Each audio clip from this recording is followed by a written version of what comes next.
ہم تو رکھتے ہیں مسلمانوں کا دین، ہم تو رکھتے ہیں مسلمانوں کا دین، دل سے ہے خدا میں ختم المرسلین۔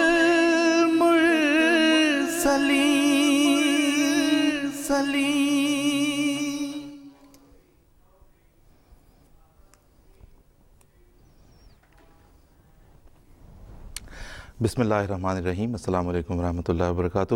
ناظرین، ہم پروگرام راہ خدا کے ساتھ آج ایک مرتبہ پھر آپ کی خدمت میں حاضر ہیں، اور اس وقت یعنی کہ 16 فروری کو GMT کے مطابق 4 بجے تقریباً ہم جو پروگرام پیش کر رہے ہیں یہ لائیو ہے، انٹریکٹیو ہے۔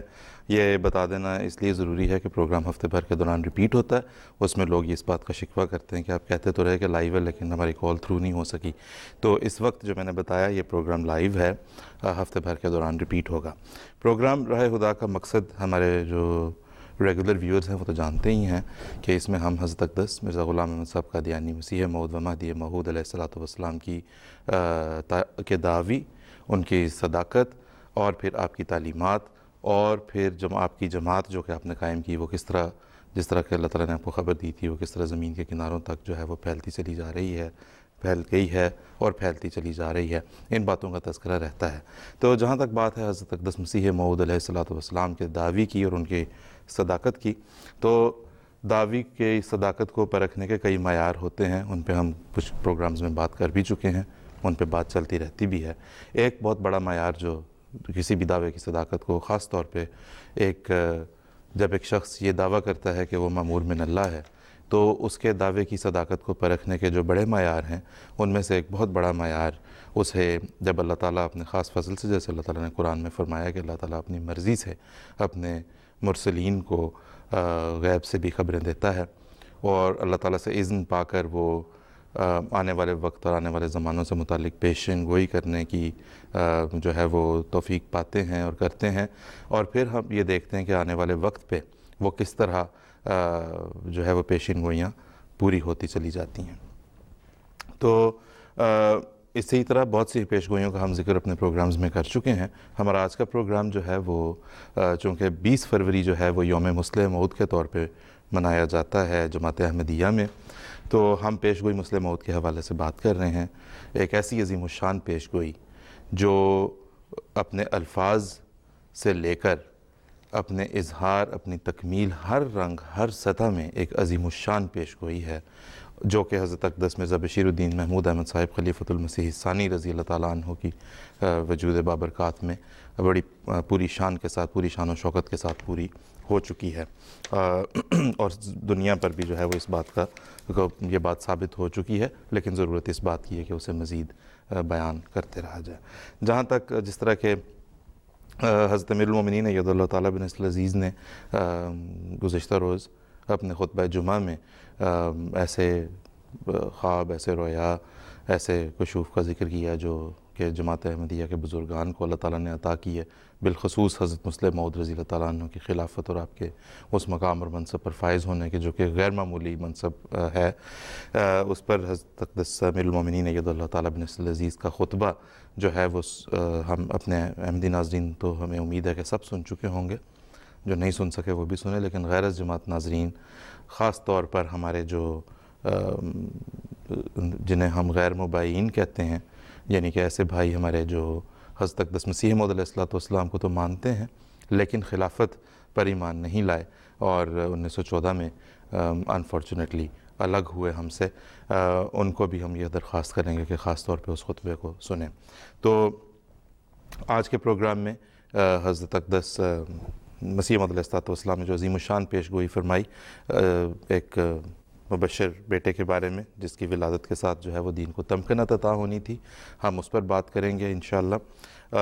ہمارے پاس آج جو مواد ہے اس موضوع پر بات کرنے کے لیے، وہ ظاہر ہے کہ وہ تو ایسا ہے کہ اگر پوری پیش گوئی اور وہ کس طرح سے پوری ہوتے رہا، اس کا کون کون سا پہلو کس طرح پورا ہوا، وہ تو بہت لمبی نشست کا متقاضی ہے، لیکن آج ہم اپنے موضوع اپنی گفتگو کو محدود کریں گے کہ پیش گوئی مسلح موعود میں جو علوم ظاہری و باطنی سے پر ہونے کا جو ایک پہلو ہے وہ کس طرح حضرت اقدس مرزا بشیر الدین محمود احمد صاحب خلیفۃ المسیح ثانی المصلح الموعود رضی اللہ تعالیٰ عنہ کی ذات بابرکات میں کس طرح جلوہ گر نظر آتا ہے، تو آج کے پروگرام میں ہم اس موضوع پر بات کریں گے۔ چونکہ مواد زیادہ ہے، ہم اپنے جو کالرز کی جو پریفرنس ہوگی اس میں یا تو براہ راست موضوع سے متعلق سوال پہ ہم بات کریں گے، یا پھر جس طرح ہمارے غیر از جماعت ناظرین ہمیں کال کرتے ہیں، بات کرتے ہیں، کچھ معلوم کرنا چاہتے ہیں، ہم ان سے ضرور انشاءاللہ کوشش کریں گے بات کرنے کی۔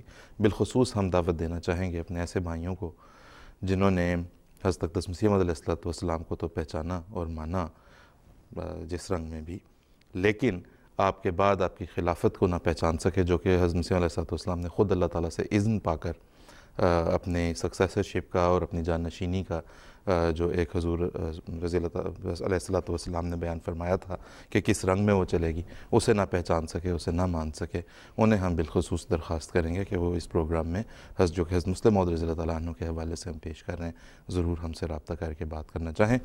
لائیو پلیٹ فارم ہمارا یہاں پہ ہے، آپ ضرور ہم سے رابطہ کریں اور بات کریں۔ اور جب میں یہ کہہ رہا ہوں کہ غیر مبائین، یا جو میں کہہ رہا ہوں کہ لاہوری، یا ہم کہتے ہیں پیغامی، ایک مرتبہ ایک اسی جماعت سے تعلق رکھنے والے ایک دوست کا فون آیا تو انہوں نے کہا تھا جی ہمیں لاہوری نہ کہا کریں۔ میں یہ بھی درخواست کروں گا کہ اگر کوئی لاہوری بھائی ہمارے جو انجمن اشاعت اسلام لاہور کے تعلق رکھنے والے بھائی ہمارے اگر پروگرام دیکھ رہے ہیں تو ہمیں یہ بھی بتا دیں کہ آپ کس نام سے پکارے جانا چاہتے ہیں، ہم اسی نام سے پکار لیں گے، کیونکہ ہم اس چیز پہ یقین رکھتے ہیں کہ اگر کسی بھی طرح سے کسی کو کوئی نام پسند نہیں ہے تو ہم اس نام سے نہیں بلائیں گے۔ تو آپ ضرور ہمیں بتائیے گا بھی اور رابطہ بھی کیجیے۔ تو آج ہمارے ساتھ پروگرام میں ہمارے یہاں پہ جو مہمان ہیں وہ دونوں یہیں پہ لنڈن اسٹوڈیوز میں تشریف رکھتے ہیں، مکرم محترم مولانا نصیر احمد قمر صاحب اور مکرم محترم جناب نصیر احمد حبیب صاحب۔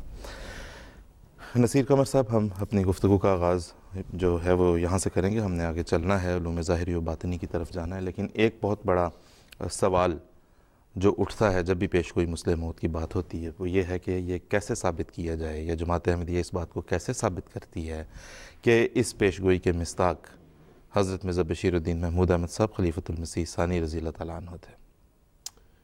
لیکن اس کا مختصر جواب تو یہی ہے کہ آفتاب آمد دلیل آفتاب، یہ تو ایک ایسی کھلی حقیقت ہے جس کو انکار ممکن نہیں ہے اگر انسان تھوڑا سا بھی غور و فکر کرے اور اس وجود کی کے ذریعے سے جس طرح اس پیش گوئی کا ظہور ہوا ہے اس پر نظر ڈالے۔ سب سے پہلے تو یہ بات ذہن میں رہے کہ حضرت اقدس مسیح موعود علیہ السلام نے اللہ تعالیٰ سے علم پا کر یہ پیش گوئی فرمائی تھی، اور خود حضور علیہ السلام نے اس پیش گوئی کا اطلاق حضرت مرزا بشیر الدین محمود احمد خلیفۃ المسیح ثانی جو بعد میں بنے ان پر اس کا اطلاق فرمایا۔ آپ کی تحریرات میں بڑی وضاحت سے یہ بات موجود ہے کہ آپ یہ اس یقین پر قائم تھے کہ یہی محمود جو آپ کے فرزند ہیں یہی وہ پسر موعود ہے۔ پھر حضرت مسیح موعود علیہ السلام کے وہ صحابہ جن کے سامنے حضرت مرزا بشیر الدین محمود احمد پلے بڑے، انہوں نے جس طرح آپ کو جلد جلد بڑھتے دیکھا، جس طرح آپ کے اندر اخلاق اور روحانیت کے اعلیٰ اعلیٰ نمونوں کا اظہار دیکھا، آپ کے علم و فضل کو دیکھا، وہ بھی اس بات پہ گواہی دیتے تھے کہ یہ وہی پسر موعود ہے جس کی علامتیں اس پیش گوئی میں بیان فرمائی گئی تھیں، اور وہ ساری جو علامتیں تھیں وہ آپ کی ذات میں جھلکتی تھیں، نظر آتی تھیں انہیں۔ چنانچہ حضرت شیخ محمد اسماعیل صاحب بیان فرماتے ہیں کہ حضرت مسیح موعود علیہ السلام نے کئی دفعہ ہمارے سامنے یہ ذکر فرمایا کہ وہ لڑکا جس کا پیش گوئی میں ذکر ہے وہ میاں محمود ہی ہیں۔ تو پیش گوئی کرنے والے حضرت اقدس مسیح موعود علیہ السلام نے خود اس کا اطلاق آپ پر فرمایا۔ صحابہ جن کے سامنے آپ پلے بڑے انہوں نے اس بات کی گواہیاں دیں۔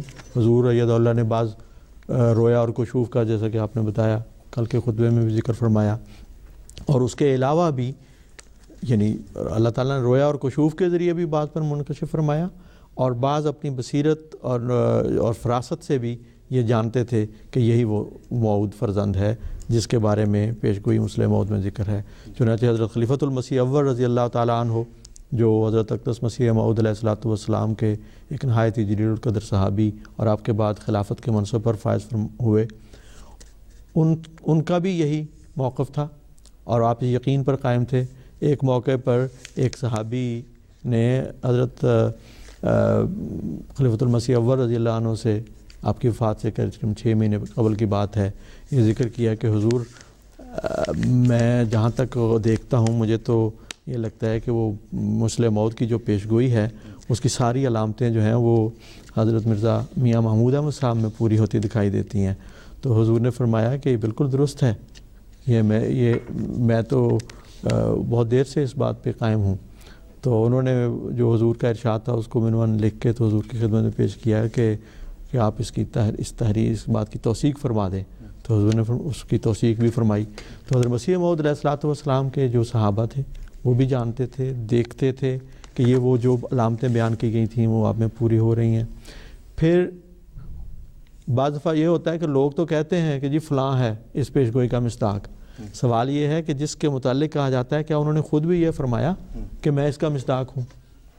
تو حضرت مرزا بشیر الدین محمود احمد خلیفۃ المسیح ثانی رضی اللہ تعالیٰ عنہ نے باوجود کہ آپ کے ذریعے سے ان علامات کا ظہور ہو رہا تھا جن کا پیش گوئی میں ذکر تھا، باوجود کہ بہت سارے صحابہ آپ کو یہ بھی کہتے تھے کہ آپ ہی پسر موعود ہیں، اس بات کا اعلان فرمائیں، لیکن آپ نے اس وقت تک اعلان نہیں فرمایا جب تک اللہ تعالیٰ نے وضاحت کے ساتھ آپ کو خود خبر نہیں دی۔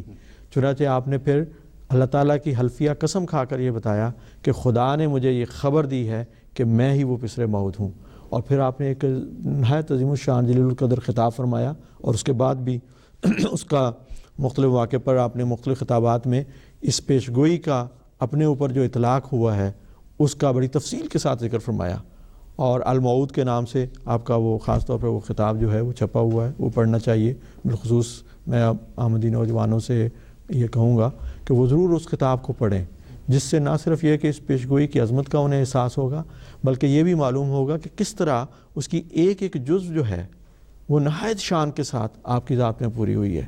ایک ایسا وہ بچہ جو بچپن سے بیمار تھا اور لمبا عرصہ تک کئی مہینے تک بخار رہتا تھا، کھانسی کی تکلیف اور بہت ساری تکلیفیں، آنکھوں کی تکلیف، اور تعلیم اس وجہ سے حاصل نہیں کر سکے کیونکہ اکثر بیماری رہتی تھی، لیکن چونکہ گھر کا مدرسہ تھا اس لیے وہ اگلی کلاس میں بٹھا دیتے تھے۔ خود حضرت مسلم موعود نے فرمایا کہ میں پرائمری فیل ہوں، مڈل فیل ہوں، لیکن میٹرک تک کا جو بھی اسکول تھا وہ اگلی کلاس میں بٹھا دیتے تھے، دنیاوی تعلیم کوئی نہیں تھی۔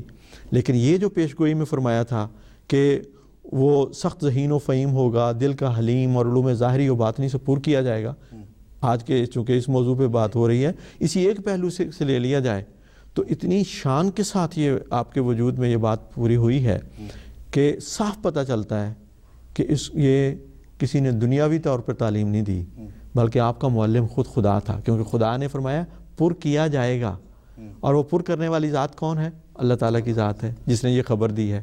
تو ابتدا سے ہی بتا دیا گیا تھا، اور حالات بھی ایسے ہو گئے کہ واقعتاً آپ کوئی دنیاوی تعلیم حاصل نہیں کر سکے اس طرح کسی سے، اور ساری جو بھی تعلیم آپ کو ملی ہے وہ اللہ تعالیٰ نے خود عطا فرمائی ہے، فرشتوں کے ذریعے عطا فرمائی ہے۔ آگے ذکر آئے گا تو ہم بات کریں گے کہ کس طرح اللہ تعالیٰ نے نہ صرف علوم ظاہری اور علوم باطنی ہر پہلو سے، اور ان میں سے سب سے بڑا علم تو قرآن کا علم ہے جو تمام علوم کا منبع اور سرچشمہ ہے، تو حضرت مسلح موعود رضی اللہ تعالیٰ عنہ نے جس طرح قرآنی انوار کو کھولا ہے یہ انشاءاللہ اگلے بات مزید اس پہ ذکر کریں گے۔ پہلے کہ ہم آگے چلیں اگر یہ بھی بتاتے چلیں کہ حضرت خلیفۃ المسیح اول رضی اللہ تعالیٰ عنہ کی شہادت جو ہے اور دیگر صحابہ کرام حضرت مسیح علیہ السلام کی جو شہادتیں ہیں یا جو ان کی ٹیسٹیمنی ہے کہ ہم ہمیشہ سے جانتے تھے، ہمیں ہمیشہ سے لگتا تھا، یہ جماعت احمدیہ سے تعلق رکھنے والے یا جو جنہیں ہم کہہ رہے ہیں کہ جنہوں نے خلافت کی بیعت نہیں کی ان کے لیے تو یہ یقیناً میننگ فل ہوں گے، لیکن وہ ہمارے جو غیر جماعت مسلمان بھائی ہیں ان کے لیے بھی یہ پیشگوئی کوئی اہمیت کا رنگ رکھتی ہے؟ انہیں کیسے بتایا جائے اس کی پیشگوئی کی اہمیت کیا ہے؟ دیکھیں وہ تو حضرت میں نے جیسے کہ بتایا، کہتے ہیں درخت اپنے پھلوں سے پہچانا جاتا ہے۔ حضرت مسلح موعود کی ساری زندگی کا ایک ایک لمحہ اس بات پر گواہ ہے۔ وہ ان پیشگوئی کے الفاظ کو سامنے رکھیں اور آپ کی زندگی کو دیکھیں، آپ کے کاموں کو دیکھیں، اور آپ کے جو منصوبے ہیں، جو پروگرام ہیں، جو اشاعت اسلام کے لیے، کیونکہ اس پیشگوئی کا مقصد حضرت مسیح علیہ السلام نے یہ بیان فرمایا ہوا ہے کہ تا دین اسلام کا شرف اور کلام اللہ کا مرتبہ لوگوں پر ظاہر ہو. تو حضرت مسیح موعود رضی اللہ تعالیٰ عنہ نے جو کام کیے ہیں وہ کام خود بولتے ہیں، اس لیے کسی کے کہنے کی بات نہیں ہے. آج تک اس کے آپ کے کاموں کے ثمرات جو ہیں وہ دنیا میں پھیلتے چلے جا رہے ہیں. کسی ایک تحریک کو لے لیں، تحریک جدید کو لے لیں، وقف جدید کو لے لیں، اس دنیا بھر میں مراکز اسلام اور تبلیغ اسلام کے کام کو لے لیں، مشنز کا قیام لے لیں، قرآن مجید کے تراجم کو لے لیں، قرآن مجید کی تفسیر، صحیح تفسیر کی اشاعت کو لے لیں، مختلف علوم پر ہر پہلو سے ہر میدان میں حضرت مسیح موعود رضی اللہ تعالیٰ عنہ کا جو کام ہے وہ خود بولتا ہے اور ایک روشن ستاروں کی طرح چمکتا ہے. اس زمانے میں جس طرح اسلام پر حملے ہو رہے تھے غیروں کی طرف سے، مستشرقین کی طرف سے، ان کا جواب کس نے دیا ہے؟ آپ کی تفسیر، آپ کے خطبات، آپ کے خطابات، آپ کی تحریرات ہزارہ صفحات پر وہ پھیلے ہوئے. ابھی تک وہ کام یہ چل رہا ہے اور اس کو تدوین ہو نہیں پا رہی. دوسرا ہم یہ بھی تو کہہ سکتے ہیں نا اپنے غیر احمدی مسلمان بھائیوں کو کہ یہ پیشگوئی در حقیقت حضرت اقدس محمد مصطفیٰ صلی اللہ علیہ وسلم کی ایک پیشگوئی تھی، جو کہ اس حضرت اقدس مسلم رضی اللہ عنہ کے رنگ میں پوری ہوئی. حضرت صلی اللہ علیہ وسلم نے یہ فرمایا تھا آنے والے موعود مسیح اور عیسیٰ ابن مریم سے متعلق کہ وہ شادی کرے گا اور اس کے ہاں اولاد ہوگی. اب بظاہر تو یہ کام کہ شادی کرے گا اولاد ہو بھی سکتی ہے، نہیں بھی ہو سکتی، لیکن اس میں جب خدا تعالیٰ کسی کو بشارت دیتا ہے اور پھر جب نبی اکرم صلی اللہ علیہ وسلم اللہ سے علم پا کر کسی کی بشارت دے رہے ہیں تو اس کا مطلب یہ ہے کہ وہ غیر معمولی عظمت اور شان رکھنے والی اولاد ہوگی. بالکل. اور حضرت مسیح موعود علیہ الصلوۃ والسلام نے اس پیشگوئی کا جو حضرت صلی اللہ علیہ وسلم کی پیشگوئی تھی اس کا اطلاق اس کو اس پیشگوئی اپنی اس مسلم موعود والی موعود فرزند کی پیشگوئی سے جوڑا ہے اور اس کا اطلاق کرتے ہوئے یہ بیان فرمایا ہے کہ اس میں یہ میں الفاظ پڑھ دیتا ہوں حضرت مسیح موعود علیہ الصلوۃ والسلام کے. آپ فرماتے ہیں قد اخبر رسول اللہ صلی اللہ علیہ وسلم ان المسیح الموعود یتزوج ویولد له ففی ھذا اشارۃ الی ان اللہ یؤتیہ ولدا صالحا یشابہ اباہ ولا اباہ ویکون من عباد اللہ المکرمین کہ حضرت صلی اللہ علیہ وسلم نے اللہ تعالیٰ سے خبر پا کر فرمایا کہ مسیح موعود جو ہے وہ شادی کرے گا اور اس کے ہاں ایک بیٹا ہوگا. اور اس میں اس امر کی طرف اشارہ کیا گیا ہے کہ اللہ تعالیٰ انہیں ایسا نیک بیٹا عطا کرے گا جو نیکی کے لحاظ سے اپنے باپ کے مشابہ ہوگا نہ کہ مخالف، اور وہ اللہ تعالیٰ کے معزز بندوں میں سے ہوگا. تو حضرت مسیح موعود علیہ الصلوۃ والسلام نے یہ بتایا ہے کہ یہ جو پیشگوئی ہے یہ بھی دراصل حضرت صلی اللہ علیہ وسلم کی اس پیشگوئی کے نتیجے میں ایک پیشگوئی ہے، اور پھر اس پیشگوئی کے اندر بہت ساری پیشگوئیاں ہیں جو اس موعود فرزند سے متعلق ہیں. اور کوئی شخص یہ نہیں کہہ سکتا کہ اس کے اولاد ہوگی، وہ ذہین ہوگی، فہیم ہوگی، وہ نیک ہوگی، وہ پاک ہوگی، وہ دنیا میں ترقی کرے گی، اس کے ذریعے اسلام کا شرف اور کلام اللہ کا مرتبہ ظاہر ہوگا. کون یہ کہہ سکتا ہے؟ لیکن مسلم موعود رضی اللہ تعالیٰ عنہ کی ساری زندگی، آپ کا 52 سالہ دور خلافت، جیسے کہ میں نے بتایا بچپن سے ہی یہ باتیں تو نظر آ رہی تھیں، لیکن جو ہی آپ 25 سال کی عمر میں اللہ تعالیٰ نے آپ کو منصب خلافت پر فائز فرمایا، اور یہ بھی دراصل اس پیشگوئی کے اندر ہی پیشگوئی تھی. تو اس کے بعد سے تو نہایت تیز رفتاری کے ساتھ اس پیشگوئی کے پرت جو ہیں وہ کھلنے لگے ہیں اور ساری دنیا میں کو یہ دکھائی دینے لگا ہے کہ یہی وہ موعود فرزند. بہت شکریہ نصیحت میں سے، جزاک اللہ. لیجیے ناظرین، ہم آج بات کر رہے ہیں پیشگوئی مسلم موعود کے تناظر میں، اور اس کا جو پہلو ہے خاص طور پہ علوم ظاہری و باطنی سے پر کیا جانا اس موعود فرزند کا، اس پر بات آج چل رہی ہے. ہم اپنے ناظرین کو یہ بتاتے چلیں کہ ہم جب یوم مسلم موعود مناتے ہیں یا کوئی بھی دن مناتے ہیں، جماعت احمدیہ میں کوئی بھی دن جو منایا جاتا ہے وہ کسی کی یوم پیدائش اور کسی کی یوم ولادت کے طور پر نہیں منایا جاتا. یوم مسیح موعود بھی حضرت مسیح علیہ السلام کی ولادت نہیں ہے، بلکہ جماعت احمدیہ کا یوم تاسیس ہے، جس دن حضور علیہ السلام نے پہلی مرتبہ بیعت لی، اللہ تعالیٰ سے اذن پا کے رسول اکرم صلی اللہ علیہ وسلم کی پیشگوئی کے عین مطابق ایک جماعت کی بنیاد رکھی. وہ یوم مسیح موعود جو کہ 23 مارچ کو منایا جاتا ہے. پیشگوئی مسلم یا یوم مسلم موعود جو ہم مناتے ہیں وہ در حقیقت پیشگوئی مسلم موعود کا منظر عام پر آنے کی تاریخ ہے، جو کہ 20 فروری ہے، اور اسی حوالے سے اسے ہم مناتے بھی ہیں. ہمیں ابھی مجھے بتایا گیا کہ مرزا نفیس احمد صاحب نے ملتان سے فون کر کے یہ تجویز دی ہے کہ ہم پروگرام کا موضوع اگر پہلے بتا دیا کریں تو لوگ اس حساب سے تیاری کر کے آئیں. تو مرزا نفیس صاحب بہت اچھی تجویز ہے آپ کی، آپ کا بہت بہت شکریہ، جزاک اللہ. پچھلے پروگرام کے اختتام پہ ویسے میں نے خاص طور پہ یہ گزارش کی تھی کہ ہمارا اگلا پروگرام اس موضوع پہ ہوگا، اور میں ابھی بتا دیتا ہوں ناظرین کو، پروگرام کے آخر میں بھی بتا دوں گا کہ ہمارا اگلا پروگرام، آئندہ پروگرام انشاءاللہ بھی اسی موضوع پر ہوگا. تو ناظرین، آج ہم بات کر رہے ہیں اس موعود فرزند کے بارے میں، حضرت مسیح علیہ السلام کے اس فرزند دلبند کے بارے میں جس کے بارے میں اللہ تعالیٰ نے فرمایا، اور حضرت مسیح علیہ السلام اس کا یوں اظہار فرماتے ہیں کہ بشارت دی کہ ایک بیٹا ہے تیرا جو ہوگا ایک دن محبوب میرا، کروں گا دور اس ماہ سے اندھیرا، دکھاؤں گا کہ ایک عالم کو پھیرا، بشارت کیا دی ایک دل کی غذا دی، فسبحان الذی اغسلا دی۔ اس دل کی غذا سے آج ہم بھی فیض حاصل کر رہے ہیں، ہم چاہ رہے ہیں ہمارے ناظرین بھی اس سے فیض حاصل کریں، اس پیشگوئی، اس بشارت کی بات کرتے ہوئے، اس کا پورے ہونے پر بات کرتے ہوئے ہم آج بات کر رہے ہیں۔ نصیر حبیب صاحب، آپ کی طرف میں آؤں گا، اور اس سے پہلے کہ ہم زیادہ اس موضوع کی گہرائی میں جائیں، اگر آپ ہمارے ناظرین کو ایک تعارفی رنگ میں یہ بتا سکیں کہ جب ہم یہ کہتے ہیں کہ جو پیشگوئی کے الفاظ میں شامل تھا کہ وہ علوم ظاہری و باطنی سے پر ہوگا، تو ہم کیسے دیکھتے ہیں حضرت اقدس مسلم موعود رضی اللہ عنہ کی ذات بابرکات میں اس کا اظہار کس طرح سے ہمیں نظر آتا ہے؟ بسم اللہ الرحمن الرحیم۔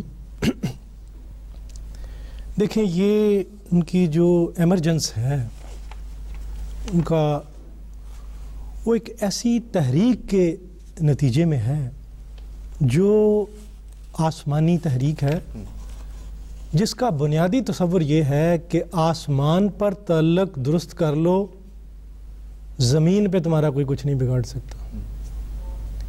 اس کے برعکس ایک اور تصور تھا جس کے پیش کرنے والوں میں سر سید احمد خان پیش تھے۔ وہ یہ سمجھتے تھے کہ زمین کو پہلے درست کریں تو پھر آسمان خود بخود ٹھیک ہو جائے گا۔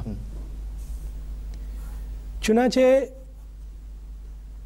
جب حضرت صاحب کی کتب انہوں نے دیکھی تو انہوں نے کہا کہ ان کا کوئی فائدہ نہیں ہے، اس دور کے لیے وہ irrelevant ہے۔ اتفاق سے ان کے بھی صاحبزادے محمود تھے اور ایک ہمارے بھی سیدنا محمود تھے۔ ان کے لیے کیمبرج اور آکسفورڈ کی فضائیں ان کو ملیں، اور ہمارے سیدنا محمود کے حصے میں بیت الدعا کا گوشہ آیا، مسجد کا کونا آیا، مکتب کی چٹائی آئی۔ ایک نے جدید ترین درسگاہوں میں تعلیم حاصل کی، دوسرا مکتب کی چٹائی پہ بیٹھا تفسیر قرآن ان کے اسرار و رموز پہ غور کرتا رہا۔ اور وہ اس زمانے میں جسٹس بن گئے تھے جب لوگوں کو بہت کم نوکری ملا کرتی تھی محمود کو۔ لیکن آؤٹ کم کیا ہوا تھا؟ جو حضرت صاحب بتا رہے تھے کہ روحانی اصلاح کے بغیر آپ مادی کام بھی نہیں کر سکتے، آؤٹ کم یہ ہوا تھا کہ ان کو ادارے سے الگ کر کے علی گڑھ کو بچایا گیا تھا۔ اور حضرت صاحب کے بارے میں علامہ اقبال نے کہا تھا کہ اگر آپ نے کشمیر کمیٹی کی قیادت کا بیڑا نہ اٹھایا تو کام نہیں چلے گا۔ جب آپ نے قرآنی معارف پہ بولے ہیں بچپن پہ، تو مولوی محمد علی صاحب نے یکلم الناس فی المہد کا نشان قرار دیا ہے۔ آپ نے حبیبیہ حال میں 1927 میں قرآن اور سائنس کی، اسلام اور سائنس، مذہب اور سائنس کے موضوع پہ تقریر کی ہے، تو علامہ اقبال تقریر کی لذت سے سرشار ہو گئے۔ انہوں نے کہا کہ میں یہ صدارتی کلمہ جو ہے نا اپنا یہ مختصر کرتا ہوں تاکہ میں لذت جو ہے میں زائل نہیں ہونے دینا چاہتا ہوں۔ آپ نے پولیٹیکل 1916 میں لکھنؤ پیکٹ ہوا ہے، اس وقت قائد اعظم سیزن پالیٹیشین تھے، آپ کی عمر کوئی 26-27 سال ہوگی۔ آپ نے اسی وقت جو اس کام تھے، اس میں سکم تھے، وہ بتا دیا تھا کہ اس میں یہ سکم ہے کہ آپ نے بنگال اور پنجاب کو محروم کر دیا ہے حکومت بنانے سے۔ آپ نے ادھر ویمبلے ہال پہ آ کے جب تقریر کی ہے ویمبلے کانفرنس میں، تو صدر نے ریمارکس دیا ہے کہ آج پتہ چل رہا ہے اسلام زندہ مذہب ہے۔ آپ نے تفسیر کی خدمت جو کی ہے، انگلی پکڑ کے عالم روحانی کی سیر کرائی ہے، تو بہادر یار جنگ جیسا جو مقرر ہے وہ دنگ رہ گیا ہے۔ آپ نے روحانیات کو جمالیات سے ملا کے جو پیش کیا ہے، تو بعض لوگوں نے نقطے چرا کے وہ ایک ادارہ انسٹیٹیوشن بنا لیا، تاریخ جمالیات، اسلام کی جمالیات، گل تیرا رنگ چرا لائے ہیں گلزاروں میں۔ آپ کے رشحات قلم ٹپکے ہیں تفسیر کے میدان میں، تو جتنے وہ اسرائیلیات اکٹھی ہوئی تھیں، جب وہ ہمارے نوجوانوں کو کہا جاتا تھا قرآن پڑھیں تفسیر پڑھیں، وہاں وہ جو قصے پڑھتے تھے اسرائیلیات کے جو بزرگوں نے لکھ کے درج کیے ہوئے تھے دوسروں سے، اور ان کا ایمان وہ جیسے کوئی مسئلہ ان کو پوچھنے جائے تو گردن پہ بارے گراں لے کے آئے، وہ سارا وہ بہا کے لے گیا۔ اور آپ نے قائد اعظم پاکستان کی بنانے میں یہ اصول پیش کیا تھا کہ جو بھی اپنے آپ کو مسلمان کہتا ہے، جو حضرت صلی اللہ علیہ وسلم کو آخری نبی مانتا ہے، ان کی شریعت کو آخری شریعت قرار دیتا ہے، اس کو آپ مسلمان تسلیم کر لیں، مذہبی نقطہ نظر اپنے پاس رکھیں، کوئی سے لینا دینا نہیں۔ اسی اصول پہ چل کے مسلم لیگ جو ہے وہ کامیاب ہوئی تھی۔ اور نصیر ابھی سے یہ تو اصل میں حضرت محمد مصطفیٰ صلی اللہ علیہ وسلم کا اصول ہے۔ بالکل بالکل بالکل۔ اور آپ نے پاکستان کے قیام کے وقت مشورہ دیا تھا، سردار پٹیل تجویز پیش کر رہا تھا کہ کشمیر آپ لے لیں اور حیدرآباد دکن جو ہمیں دے دیں۔ آپ نے اسی وقت چودھری ظفر اللہ خان صاحب کو بھیجا کہ یہ فوراً تجویز مان لیں اور یہ بہت بر وقت ہے، اور ظفر اللہ خان صاحب قائد اعظم کے پاس گئے، بیوروکریٹوں نے ایک نہیں چلنے دی۔ پھر یہ شوق کے سلسلے ہجر کی قتل گاہوں سے ملے ہیں سارے جا کے، 70,000 کشمیریوں نے اپنی جان کا نذرانہ پیش کیا، اور مسئلہ وہیں کا وہیں ہے۔ پورا خطہ افلاس میں ڈوب گیا ہے اس مسئلے کے نہ ہونے کی وجہ سے، آج تک نسلیں بھگت رہی ہیں۔ انہوں نے ہر موقع پہ عربوں کی کاز کے لیے وہ کھڑے ہوئے ہیں۔ 1948 میں انہوں نے ایک مضمون لکھا ہے، ترجمہ کرا کے وہ پہنچا ہے عرب دنیا میں کہ اکٹھے ہو جاؤ، گورنمنٹ کو کہا کہ 1% جائیداد کا ہر ایک سے مسلمان سے لے لو، ہم بھی دینے کے لیے تیار ہیں، سب لے لو، 5-6 ارب روپیہ اکٹھا ہوگا، ان فلسطینیوں کی مدد کرو۔ یہ کیا بات ہے کہ 48 میں یہ وہ تجویز پیش کر رہے ہیں، اور عربوں کے، اور ظفر اللہ خان سول سپوکس مین بن کے UN میں بقول IH کراچی ابھر رہا ہے، 53 میں فسادات ہو رہے ہیں۔ سزا تو ملنی تھی نا، جو ہمدردی تھی اسلام کے لیے اس کی سزا اس طرح میں ہمیں ملی ہے۔ اور یہ پہچاننے کی باتیں ہیں، یہ ہمارے ساتھ ہوا ہے اور کس کے لیے ہوا ہے، اور ہم نے یہ اسلام کے لیے کیا ہے۔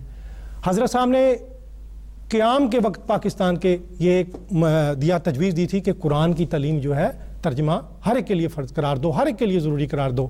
اگر ہمیں اسلام اور قرآن سے نامحبت ہوتی ہے کیوں تجویز پیش کرتے؟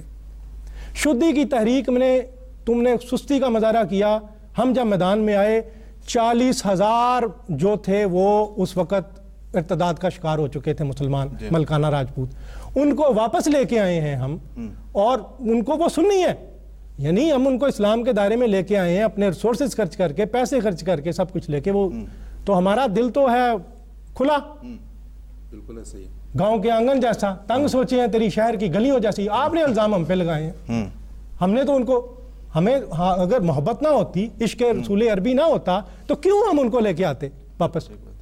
بالکل بالکل۔ تو اس طرح انہوں نے یہ خدمات سر انجام دی ہیں۔ انہوں نے ترکوں کی محبت میں جو مضمون لکھے ہیں وہ صاحب رائے تھی، بعد میں اسی مقام پہ پہنچے تھے۔ ہجرت میں انہوں نے کیا، آپ نے اس وقت منع کیا، اور اس کا نقصان مسلمانوں کو اٹھانا پڑا، جائیدادیں اونے پونے بیچ کے گئے، واپس میں وہ بھی نہیں ملی۔ بالکل۔ اور اس طرح انہوں نے ہر موقع پہ رہنمائی کی ہے۔ انہوں نے ادھر UN میں اس پر لیگ آف نیشن تھی، جب ویمبلے کانفرنس پہ آئے، انہوں نے بتایا یہ ناکام ہوگی جب تک اس کی بنیاد انصاف اور اسلامی اصولوں پر نہیں ہوگی، یہ ناکام ہوگی، اور اسی طرح ہوا۔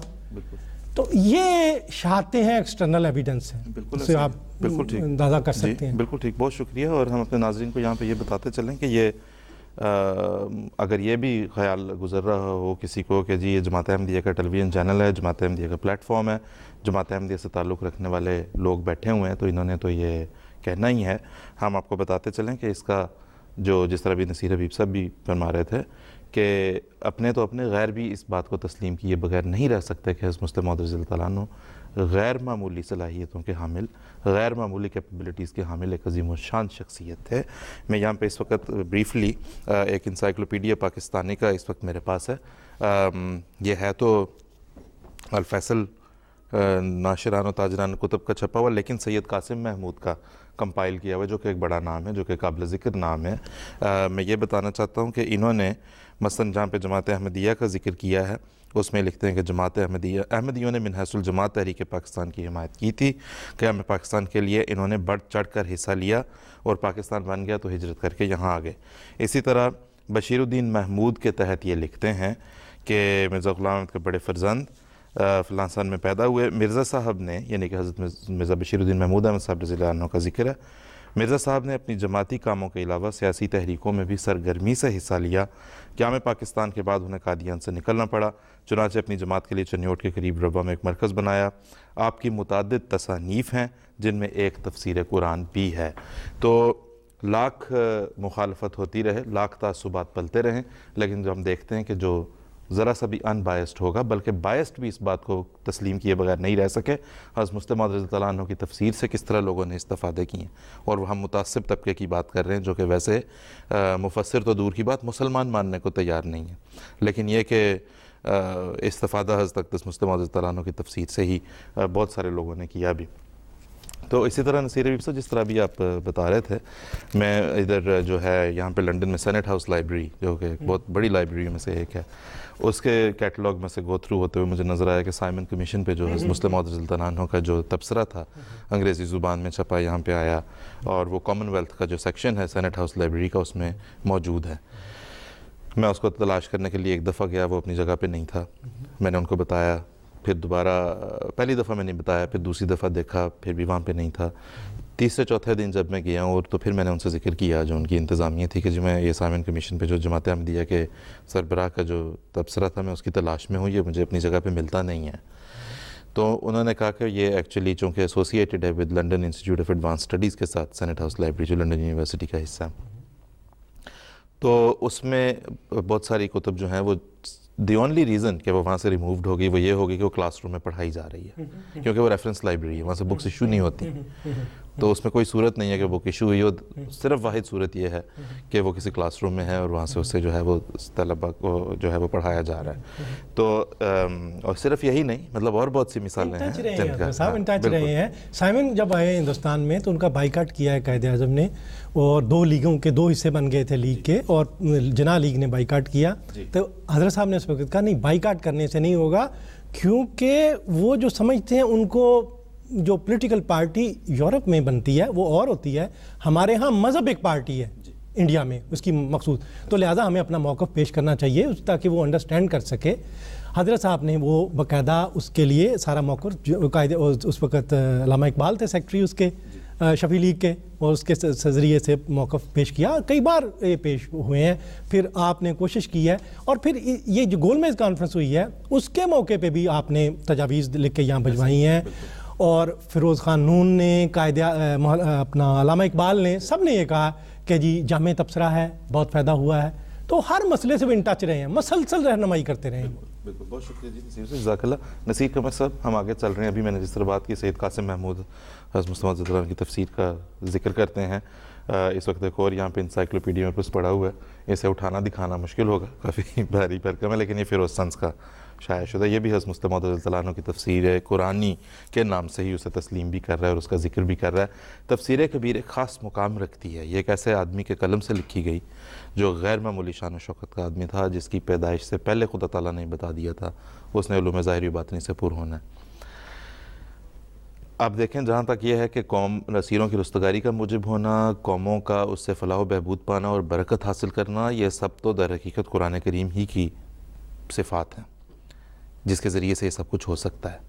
تو اس سے مراد یہی ہے کہ اس دور میں قرآن کریم کے معنی کو اس طرح سے بتانے والا ایک شخص کہ قومیں قرآن کریم سے پھر رہنمائی حاصل کرتے ہوئے برکت بھی حاصل کریں، اسیروں کی رستگاری کا موجب بھی وہ ہو. تو ہمیں یہ بتائیں کہ تفسیر کبیر جو ہے اس کے بارے میں کچھ ایک تو ہمیں ذرا بتائیں، ہمیں ہمارے ناظرین کو بھی بتائیں، اور دوسرا یہ بتائیں کہ تفاسیر قرآن میں اس کا جو مقام ہے وہ کہاں پہ ہے. دیکھیں اس کو آغاز تو پھر میں وہاں سے کروں گا کہ حضرت اقدس مسیح موعود علیہ الصلوۃ والسلام کی بعثت کا مقصد جو آپ نے خود بیان فرمایا اور حضرت صلی اللہ علیہ وسلم نے بیان فرمایا تھا، اور جس کا ذکر سورہ جمعہ میں بھی ہے، وہ یہ تھا کہ نبی اکرم صلی اللہ علیہ وسلم نے اس آیت کی تفسیر میں کہ جو والذی بعث فی الامیین رسولا منہم یتلو علیہم آیاتہ ویزکیہم ویعلمہم الکتاب والحکمۃ وإن كانوا من قبل لفی ضلال مبین وآخرین منہم لما یلحقوا بہم وہو العزیز الحکیم. جب یہ آیات نازل ہوئی ہیں تو صحابہ نے حضرت صلی اللہ علیہ وسلم سے دریافت کیا کہ حضور یہ کب ہوگا، تو وہ کون لوگ ہیں؟ تو حضرت صلی اللہ علیہ وسلم نے حضرت سلمان فارسی کے شانہ پر ہاتھ رکھ کر فرمایا تھا کہ جب ایمان ثریا پر چلا جائے گا تو ان میں سے کچھ لوگ ہوں گے جو ایمان کو واپس لائیں گے، ایک شخص یا کچھ لوگ ہوں گے جو ایمان کو دوبارہ ثریا سے واپس لائیں گے۔ اور یہ جو سورہ جمعہ کی آیت ہے، اس میں اللہ تعالیٰ نے یہ بتایا ہے کہ حضرت صلی اللہ علیہ وسلم کی بعثت ثانیہ کے موقع پر بھی وہی کام ہوں گے، یعنی تلاوت آیات، تعلیم، تزکیہ، تعلیم کتاب اور حکمت۔ حضرت مسیح موعود علیہ الصلوۃ والسلام کے ذریعے سے قرآن کریم کی عظمت اور دنیا میں اس کی شان کو قائم کرنے کا جو سلسلہ شروع ہوا تھا، وہی آگے آپ کی خلافت کے ذریعے سے آگے بڑھا ہے، جس میں پھر آپ کی پیشگوئیوں میں سے حضرت مسیح موعود کے متعلق جو یہ پیشگوئی تھی، جس میں بالخصوص یہ بتایا گیا تھا کہ اس موعود فرزند کے ذریعے کو دنیا میں بھیجنے کا ایک مقصد یہ ہے دین اسلام کا شرف اور کلام اللہ کا مرتبہ ظاہر ہو۔ تو کلام اللہ کے مرتبہ کو ظاہر کرنا ایک نمایاں خصوصیت تھی اس موعود فرزند کی۔ اور حضرت مسیح موعود رضی اللہ تعالیٰ عنہ کی زندگی کے متعلق جو صحابہ کی گواہی ہے، 9-10 سال کی عمر سے آپ نے جو تقاریر کرنی شروع فرمائی ہیں، تو ایسے ایسے عجیب الشان قرآنی نکات پر مشتمل ہوتی تھی۔ ایک دفعہ جب آپ نے جلسے پہ تقریر فرمائی تو حضرت خلیفۃ المسیح اول رضی اللہ عنہ، جن کا علم قرآن میں ایک خاص مقام تھا، آپ نے یہ فرمایا کہ میاں کی تقریر میں بعض ایسی باتیں ہیں تو قرآنی تفسیریں جو میرے لیے بھی نہیں ہیں۔ وہ کون سکھا رہا تھا؟ حضرت مسیح موعود رضی اللہ تعالیٰ عنہ کو بالکل بچپن کی عمر میں، ابھی آغاز جوانی کہہ لیں، اس وقت اللہ تعالیٰ نے رویا کے ذریعے سے، فرشتے کے ذریعے سے قرآن کریم کا علم دیا اور سورۃ فاتحہ کا علم دیا۔ اور آپ فرماتے ہیں کہ مجھے تفصیلات تو یاد نہیں رہی، لیکن میں سمجھتا ہوں کہ وہ بیج کے طور پر اللہ تعالیٰ نے میرے اندر وہ علوم رکھ دیے، اور جب بھی میں نے قرآن کریم کی پہلی سورۃ فاتحہ کی تفسیر پر بات شروع کی ہے تو اللہ تعالیٰ نے نئی نئی باتیں مجھے سکھائی ہیں۔ اور پھر جو آپ نے قرآن کریم کی تفسیر فرمائی ہے، جو باقاعدہ درسوں کی صورت میں، بالکل جوانی کی عمر سے درس شروع ہو گئے تھے، آپ کے خطابات شروع ہو گئے تھے، اور ہر خطاب، ہر تقریر ہی قرآن کے علوم اور معرف کا ایک بہتا ہوا دریا تھا۔ درس دیے ہیں، پھر تفسیر باقاعدہ تحریر بھی کرنی شروع فرمائی، اور یہ قریباً سارے قرآن کریم کی مکمل اس طرح تفسیر تو نہیں ہے، لیکن جو ہے وہ بھی کچھ 10,000 صفحات پر پھیلی ہوئی ہے۔ اور اس کی خصوصیات کا تو ذکر کرنا اس وقت میں، مختصر سے وقت میں، ممکن ہی نہیں ہے۔ دیکھیں، قرآن کریم پر اس زمانے میں مستشرقین کی طرف سے، غیر مسلموں کی طرف سے اعتراضات ہو رہے تھے۔ آپ کی تفسیر میں ان کے جوابات ہیں، اور بڑے محققانہ، عالمانہ بھی، مناظرانہ بھی، دوسروں پر ان کے علوم کے روح سے ان پر حجت تمام کی ہے، ان کا بطلان ثابت کیا ہے، اور قرآنی تعلیمات کی فضیلت کو ثابت کیا۔ مسلمان بدقسمتی سے آج تک یہ عقیدہ رکھے ہوئے ہیں کہ قرآن کریم میں بعض آیات ایسی ہیں جو ناسخ ہیں اور بعض منسوخ ہیں۔ حضرت مسیح موعود علیہ الصلوۃ والسلام نے فرمایا کہ قرآن میں کوئی منسوخ بات نہیں ہے۔ حضرت مسیح موعود رضی اللہ تعالیٰ عنہ کی تفسیر کو دیکھیں، جن آیات کے متعلق مسلمانوں کو نے یہ غلطی کھائی، آپ نے ان کی نہایت ہی عظیم الشان تفسیر کر کے یہ ثابت کیا کہ قرآن میں ہرگز کسی قسم کا کوئی نسخ نہیں ہے، بلکہ جن آیات کو تم نشانہ بناتے ہو ناسخ و منسوخ کا، وہاں پہ عظیم الشان معرف کا ایک خزانہ ہے جو حضرت مسیح موعود رضی اللہ تعالیٰ عنہ نے بیان فرمایا۔ پھر مسلمانوں نے کی تفسیروں کو پڑھیں تو عصمت انبیاء پر ایسی تہمتیں لگائی ہیں۔ وہ بھی جس طرح نصیر حبیب صاحب بتا رہے تھے نا کہ اسرائیلیات اور بہت ساری نفسانی باتیں پتہ نہیں کہاں سے انہوں نے داخل کر دی ہیں، بلکہ لغویات تک لے جا کے اپنی تفاسیر کو چھوڑا ہے۔ اس میں اگر اس کا ذکر شروع کریں گے تو وہ تو بہت لمبی بات چلے جائے گی۔ کسی نبی کو نہیں چھوڑا، حضرت آدم علیہ الصلوۃ والسلام سے لے کے نبی اکرم صلی اللہ علیہ وسلم تک نہایت توہین امیز باتیں قرآنی آیات کی تفسیر کے نام پر آپ کے اور آپ کے ازواج کے متعلق بڑے بڑے علماء جو کہلاتے ہیں ان کی تفسیروں میں موجود ہیں۔ حضرت مسیح موعود رضی اللہ تعالیٰ عنہ کی تفسیر پڑھیں تو آپ کو معلوم ہوگا کہ آپ نے قرآن کریم کی عظمت کو اس طرح بھی ثابت فرمایا کہ یہ خدا کے سب رسول جو تھے پاک تھے، برگزیدہ تھے، خدا کے نبی تھے، اور وہ ایک عصمت کے مقام پر فائز تھے، اور آپ نے ان کی ایسی تفسیریں فرمائی ہیں، اور کوئی ایسی تفسیر نہیں ہے جو محض عقلی ڈکوسلا ہو، قرآن سے اس کی تائید فرمائی ہے۔ ایک نہیں 20 آیات آپ کی تفسیر کی تائید میں کھڑی ہوتی ہیں اور ان تفسیروں کا بطلان ثابت کرتی ہیں۔ مثلا آدم علیہ الصلوۃ والسلام کا واقعہ، حوا کا واقعہ، ان کو آدم کو پہلا انسان کے طور پر لے کے مسلم مفسرین کو ایک بڑی یہ غلطی لگی کہ انہوں نے ہمارے دور کے آدم کو پہلا انسان سمجھ لیا، آج کی سائنس کی جو تحقیقات ہو رہی ہیں اس کے مقابل پہ کیا جواب دیں گے یہ لوگ؟ کیا قرآن نعوذ باللہ جھوٹا ہے؟ حضرت مسلم موعود رضی اللہ تعالیٰ نے فرمایا کہ یہ غلطی لگی ہے ان لوگوں کو. جہاں تک انسان کی پیدائش کے تعلق ہے اور پہلے انسان کے پیدائش کا تعلق ہے وہ الگ مضمون ہے, اور آدم کا جہاں تک ذکر ہے وہ بالکل ایک اور مضمون ہے. اسی طرح نوح علیہ السلام اور ان کی کشتی کے متعلق عجیب و غریب باتیں لوگوں نے بنا دی کہ ساری دنیا جہان کے جو جانور تھے وہ اس میں کٹے, ایسی پینٹنگز بھی بنا دی. حضرت مسلم موعود رضی اللہ تعالیٰ عنہ نے عقل اور نقل اور قرآنی شواہد کے ساتھ اس کی نہایت پرمعرف تفسیر بیان فرمائی. حضرت ابراہیم علیہ السلام سے متعلق ان کی تفسیروں میں آج تک لکھا ہوا ہے کہ آپ نے 3 جھوٹ بولے.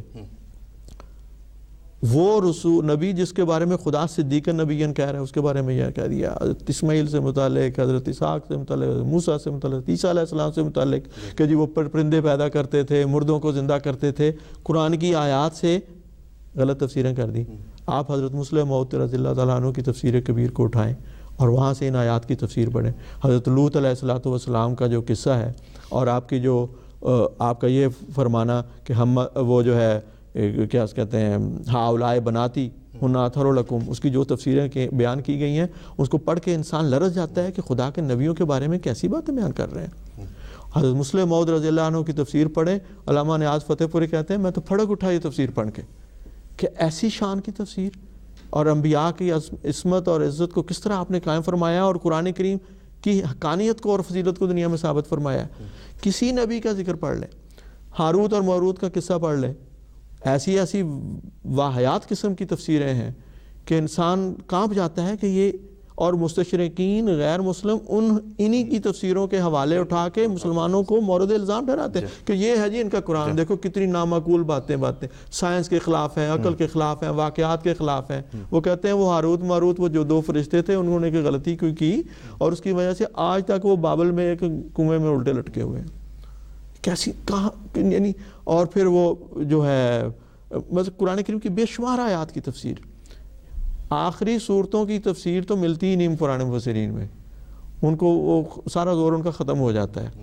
اور حضرت مسلم موعود رضی اللہ عنہ کی آخری صورتوں کی جو تفسیر ہے کسی ایک صورت, میں کہتا ہوں سورہ کوثر کی تفسیر کو پڑھ لیں, آپ نے اس سے جس طرح حضرت صلی اللہ علیہ وسلم کی عظمت اور شان کو ثابت فرمایا اور آپ کا صاحب کوثر ہونا ثابت فرمایا ہے, انسان وجد میں آ جاتا ہے اور رسول اللہ صلی اللہ علیہ وسلم کی محبت سے دل سرشار ہو جاتا ہے. قرآن کی عظمت پر انسان کا دل بے اختیار خدا کے حضور جھکتا ہے کہ کیسی عظیم و شان کتاب تو نعمت, چھوٹی سی صورت اور علوم کا خزانہ ہے.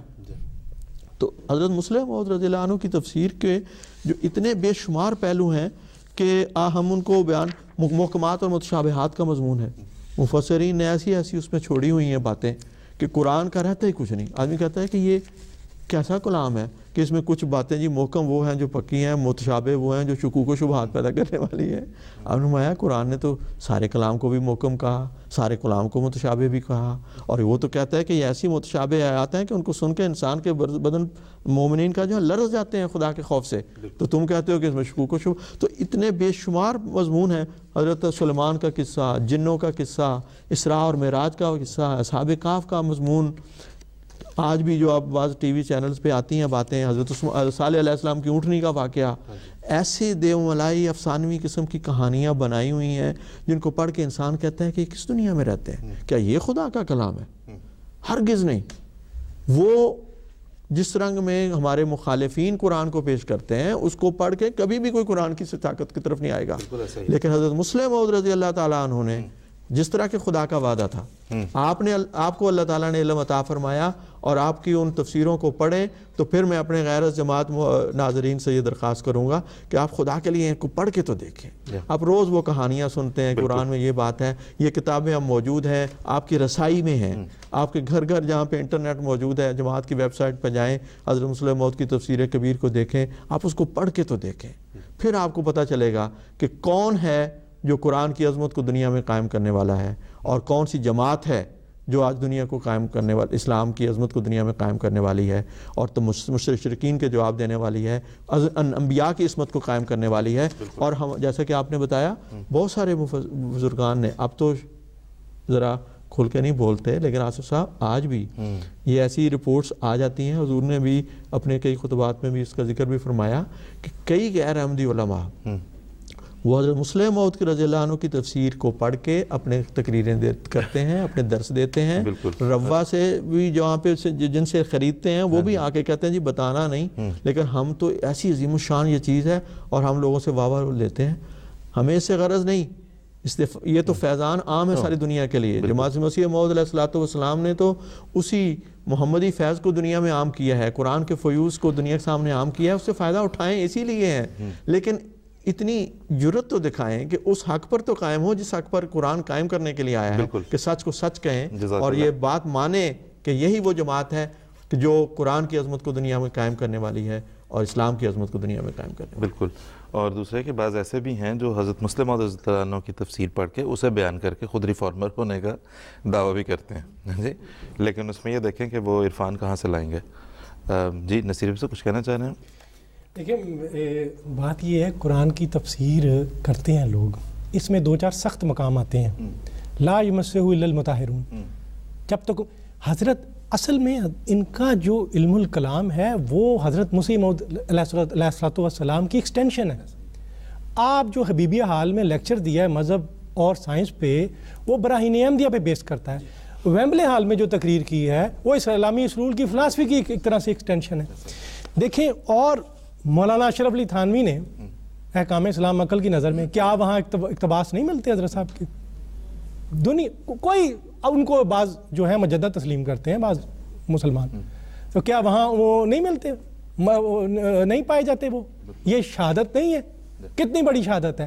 جب تک آسمان سے بارش نہ آئے زمین کے جو کنویں خشک ہو جاتے ہیں، لہٰذا انہوں نے یہ چرائی ہیں چیزیں. بالکل ٹھیک، بالکل ایسے. بہت شکریہ. جی حضرت مسلم موعود رضی اللہ عنہ نے پھر نہ صرف یہ کہ یہ آپ کا نے یہ علوم قرآن کریم کے بیان فرمائے قرآن کی، بلکہ آپ نے چیلنج دیے کہ کوئی اعتراض کر کے دکھاؤ اور کسی علم کا ماہر آ جائے دنیا کا اور وہ قرآن کریم پر اعتراض کر کے دکھائے، میں اس کے علم کی روح سے اس کا بطلان ثابت کروں گا اور قرآن کی حقانیت کو ثابت کر کے دکھاؤں گا.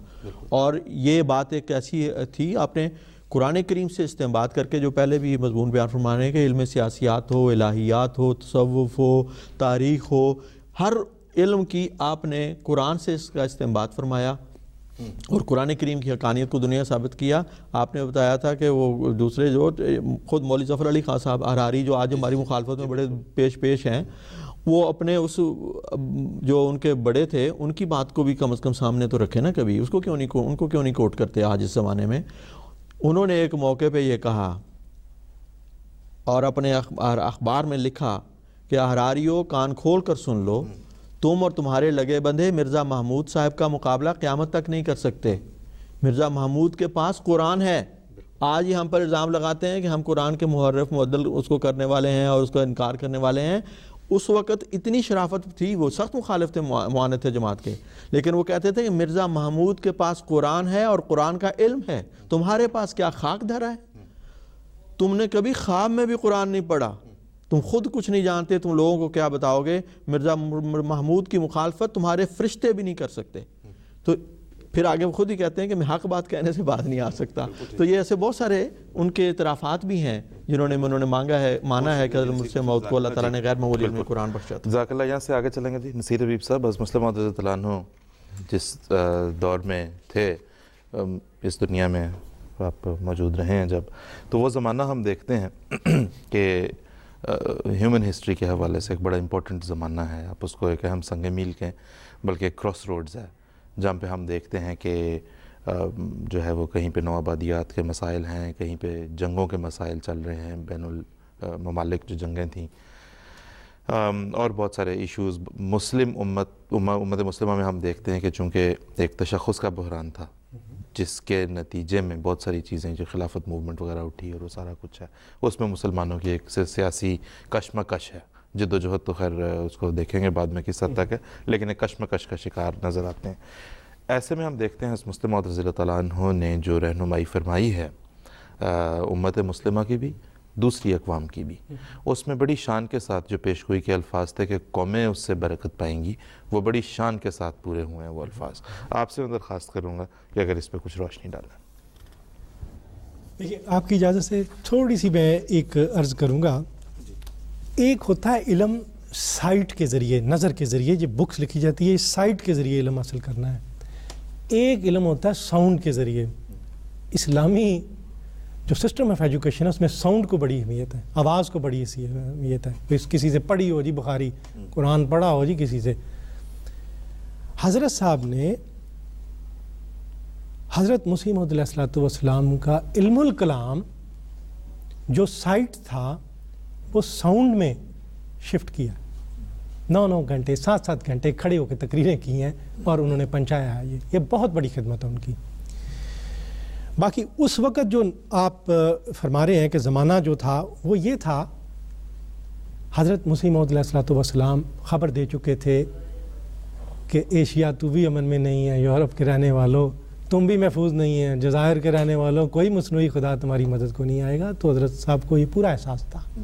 وہ ہم دنیا میں امن قائم رکھنے کے لیے, قوموں کے درمیان صلح کرانے کے لیے, ہندوؤں مسلمانوں کے درمیان صلح کرانے کے لیے, عالم اسلام کے پرابلم کو ایڈریس کرنے کے لیے, دنیا کے پرابلم کو ایڈریس کرنے کے لیے, تینوں ڈائمینشن پہ وہ کام کر رہے تھے. پہلے ہم لے لیتے ہیں ہندوؤں اور مسلمانوں کو. یہاں آپ نے یہ قرار دیا کہ دیکھو یہ جو ملک ہے اس میں اس طرح ہے جیسے کہ مختلف اینٹوں سے بنی ہوئی عمارت. مسلمان اور ہندو ایک اینٹ کی طرح ہیں, پتھر کی طرح جسے یہ عمارت بنی ہوئی.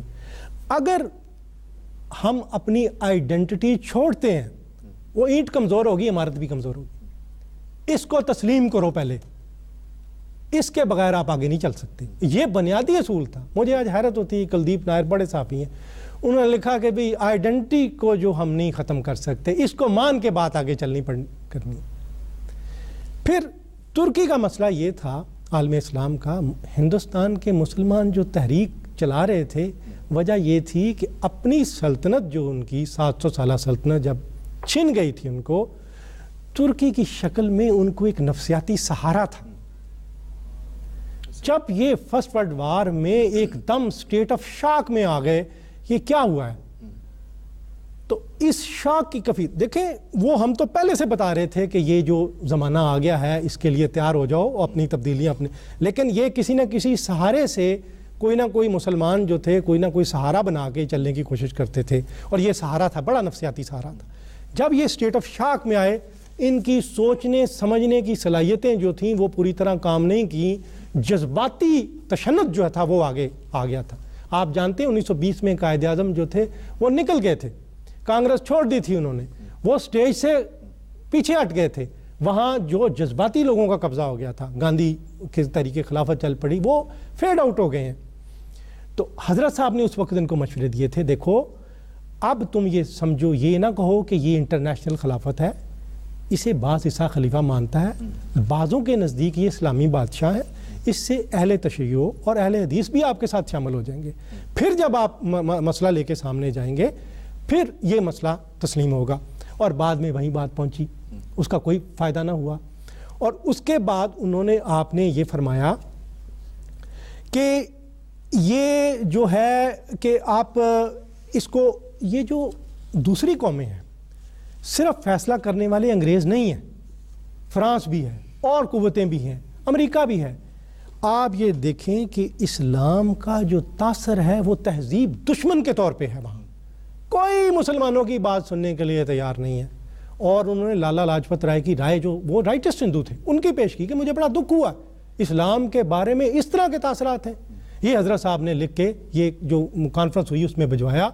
ایک دن پہلے 30 مئی کو ان کو یہ ملتی ہے دعوت, اور جون کو, اگلے دن جون کو, اور راتوں رات مضمون لکھ کے پبلش کر کے وہاں اپنا وفد بھجوایا. اس طرح کے وہ کام وہ کرتے تھے.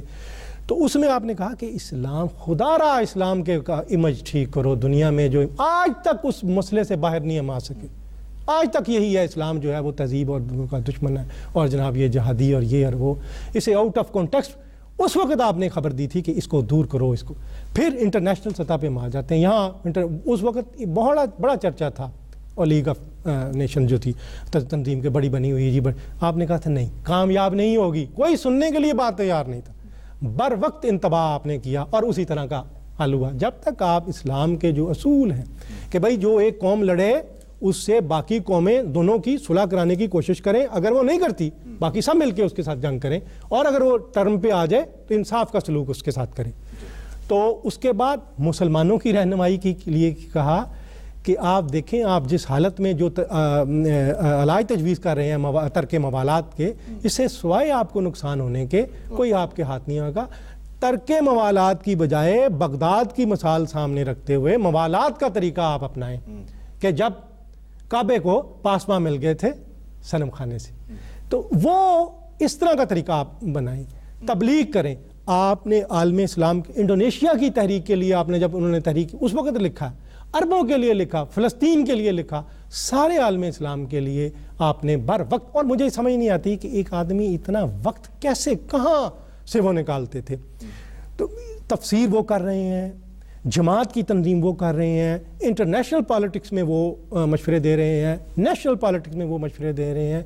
اتنی ڈائمینشن، ایون ادبی میدان میں بھی ان کے مضامین لکھے ہیں، وہ مضامین دیکھتے ہیں کہ وہ کرنٹ ساری مباحث سے ادبی کے جو تھے ان سے واقف تھے، اس قدر ان کا۔ اور یہ تھی حبیبیہ حال میں جب آپ نے لیکچر دیا ہے تو آپ نے چیلنج دیا ہے، علامہ اقبال بیٹھے ہوئے تھے، کہ کوئی اعتراض ہو، اسٹوڈنٹ تھے کالج کے، کہ آپ کوئی اعتراض ہو اسلام کے خلاف عقلی رنگ میں اس کا جواب دینے کے لیے تیار ہوں۔ آپ کی سائٹ اتنی گہری آپ کو بصیرت انسائٹ تھی، آپ نے پاکستان کے قیام کے وقت کہہ دیا تھا کہ بنگالیوں پہ اردو زبان نہ ٹھونسنا، وہ الگ ہو جائیں گے، ان کو بہت پیار ہے اپنی، بر وقت انتباہ کیا تھا آپ نے اس وقت کہا تھا سالمیاتی جوہری ریسرچ کریں، اس وقت جب پاکستان بن رہا تھا، اور افسوس کہ پاکستان نے تو بہت دیر کر دی۔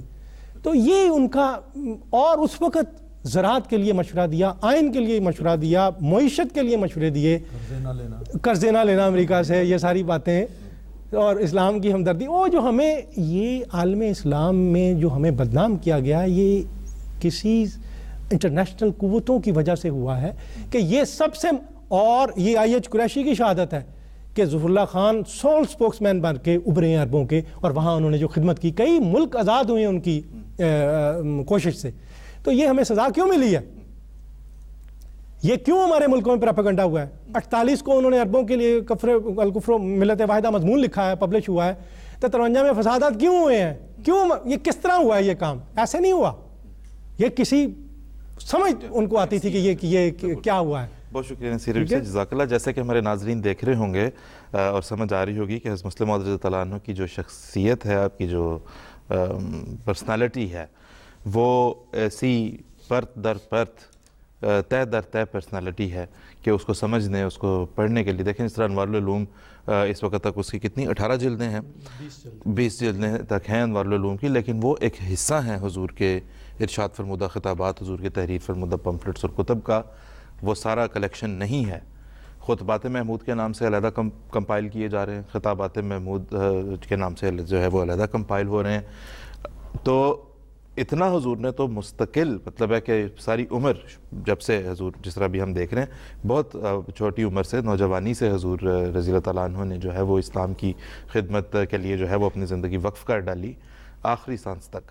آپ کے گھر والوں کا، آپ کی ازواج کا، مجھے یاد آ رہا ہے کہ حضرت ام متین کا ایک مضمون تھا جو حضرت مسلم موعود رضی اللہ عنہ کی وفات پہ الفضل میں شائع ہوا، جس میں انہوں نے کہا ہے کہ اپنے جہاں تک جب دین کی خدمت کا تعلق تھا تو ظلم جہولہ والا سلوک اپنے ساتھ تھا، اور ہم دیکھتے ہیں کہ بالکل ایسا ہی تھا۔ وہ جو حضور نے فرمایا نا کہ ہم تو جس طرح بنے کام کیے جاتے ہیں، آپ کے وقت میں یہ سلسلہ بدنام نہ ہو، بڑی انکساری، بڑی عاجزی ہے اس کے اندر، ورنہ جس طرح کا کام آپ نے کیا ہے، حضرت مسلم موعود رضی اللہ عنہ نے کیا ہے، اس طرح کون کرے گا؟ کون کر سکتا ہے؟ راتوں کو جاگ کے، گرمی میں ایک ہاتھ سے پنکھی جھلتے ہوئے، دوسرے ہاتھ سے تفسیر قرآن لکھتے ہوئے، صبح کے وقت یہ عالم ہے کہ یہاں ناک کے سرے پر جو ہے وہ جو لیمپ سے اٹھنے والا کالا دھواں ہے وہ جمع ہے یہاں پہ مونچھوں پہ اور ناک کے، کہاں ہے؟ کون کرے گا ایسا کام؟ یہ تو بڑی انکساری تھی حضور کی، جو حضور نے فرمایا کہ ہم تو جس طرح بنے کام کیے جاتے ہیں۔ آپ نے عظیم الشان دین کی خدمت کی، اس جو خدمت کی آپ نے اس کی کیا ہی بات، لیکن آپ اپنے ناظرین سے کہتے ہیں کہ اسے پڑھیں ضرور، حضور کی تحریرات جو اویلیبل ہیں انہیں ضرور پڑھیں، انٹرنیٹ پہ بھی اویلیبل ہیں۔ جہاں تک ابھی بات ہو رہی ہے اقوام کی، اس میں کشمیر کے لیے جو حضرت مسلم موعود رضی اللہ عنہ کی خدمات ہیں وہ ناقابل فراموش ہیں۔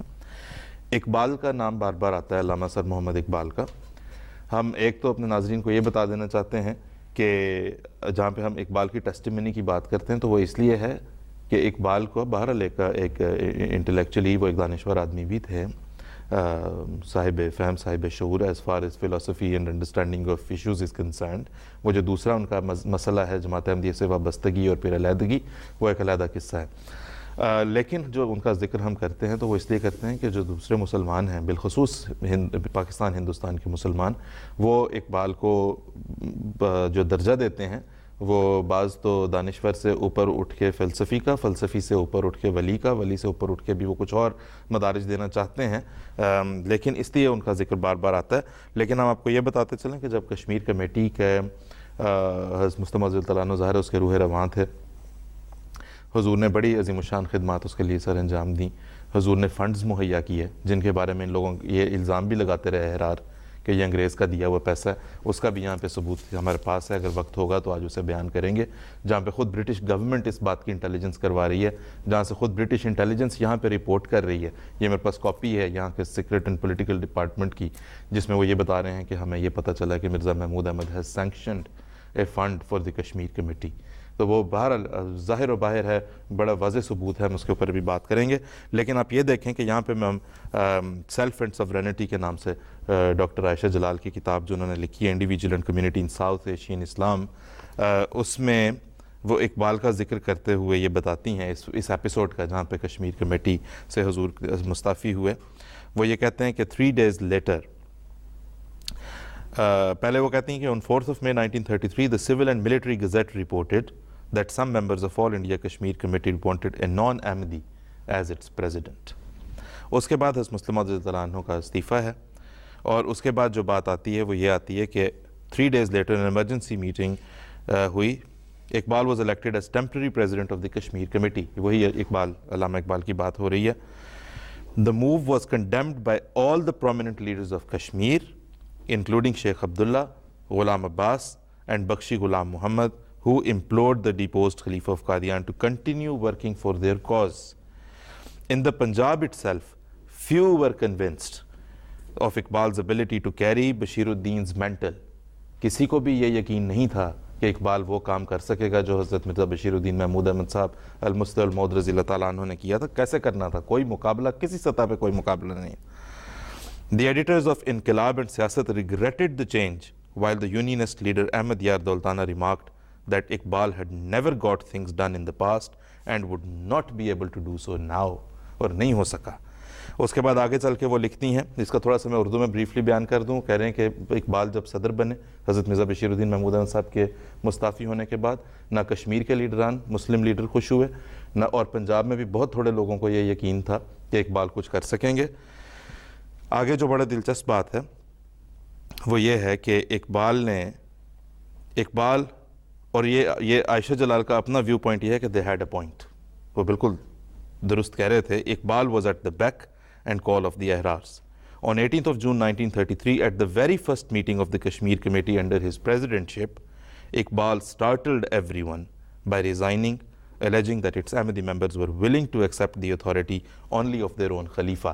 یہ کہہ کے پہلی میٹنگ میں مستعفی ہو گیا اقبال کہ میں نہیں اس کام کو چلا سکتا، کیونکہ احمدی جو ہیں وہ صرف اپنے خلیفہ کی بات سنتے ہیں.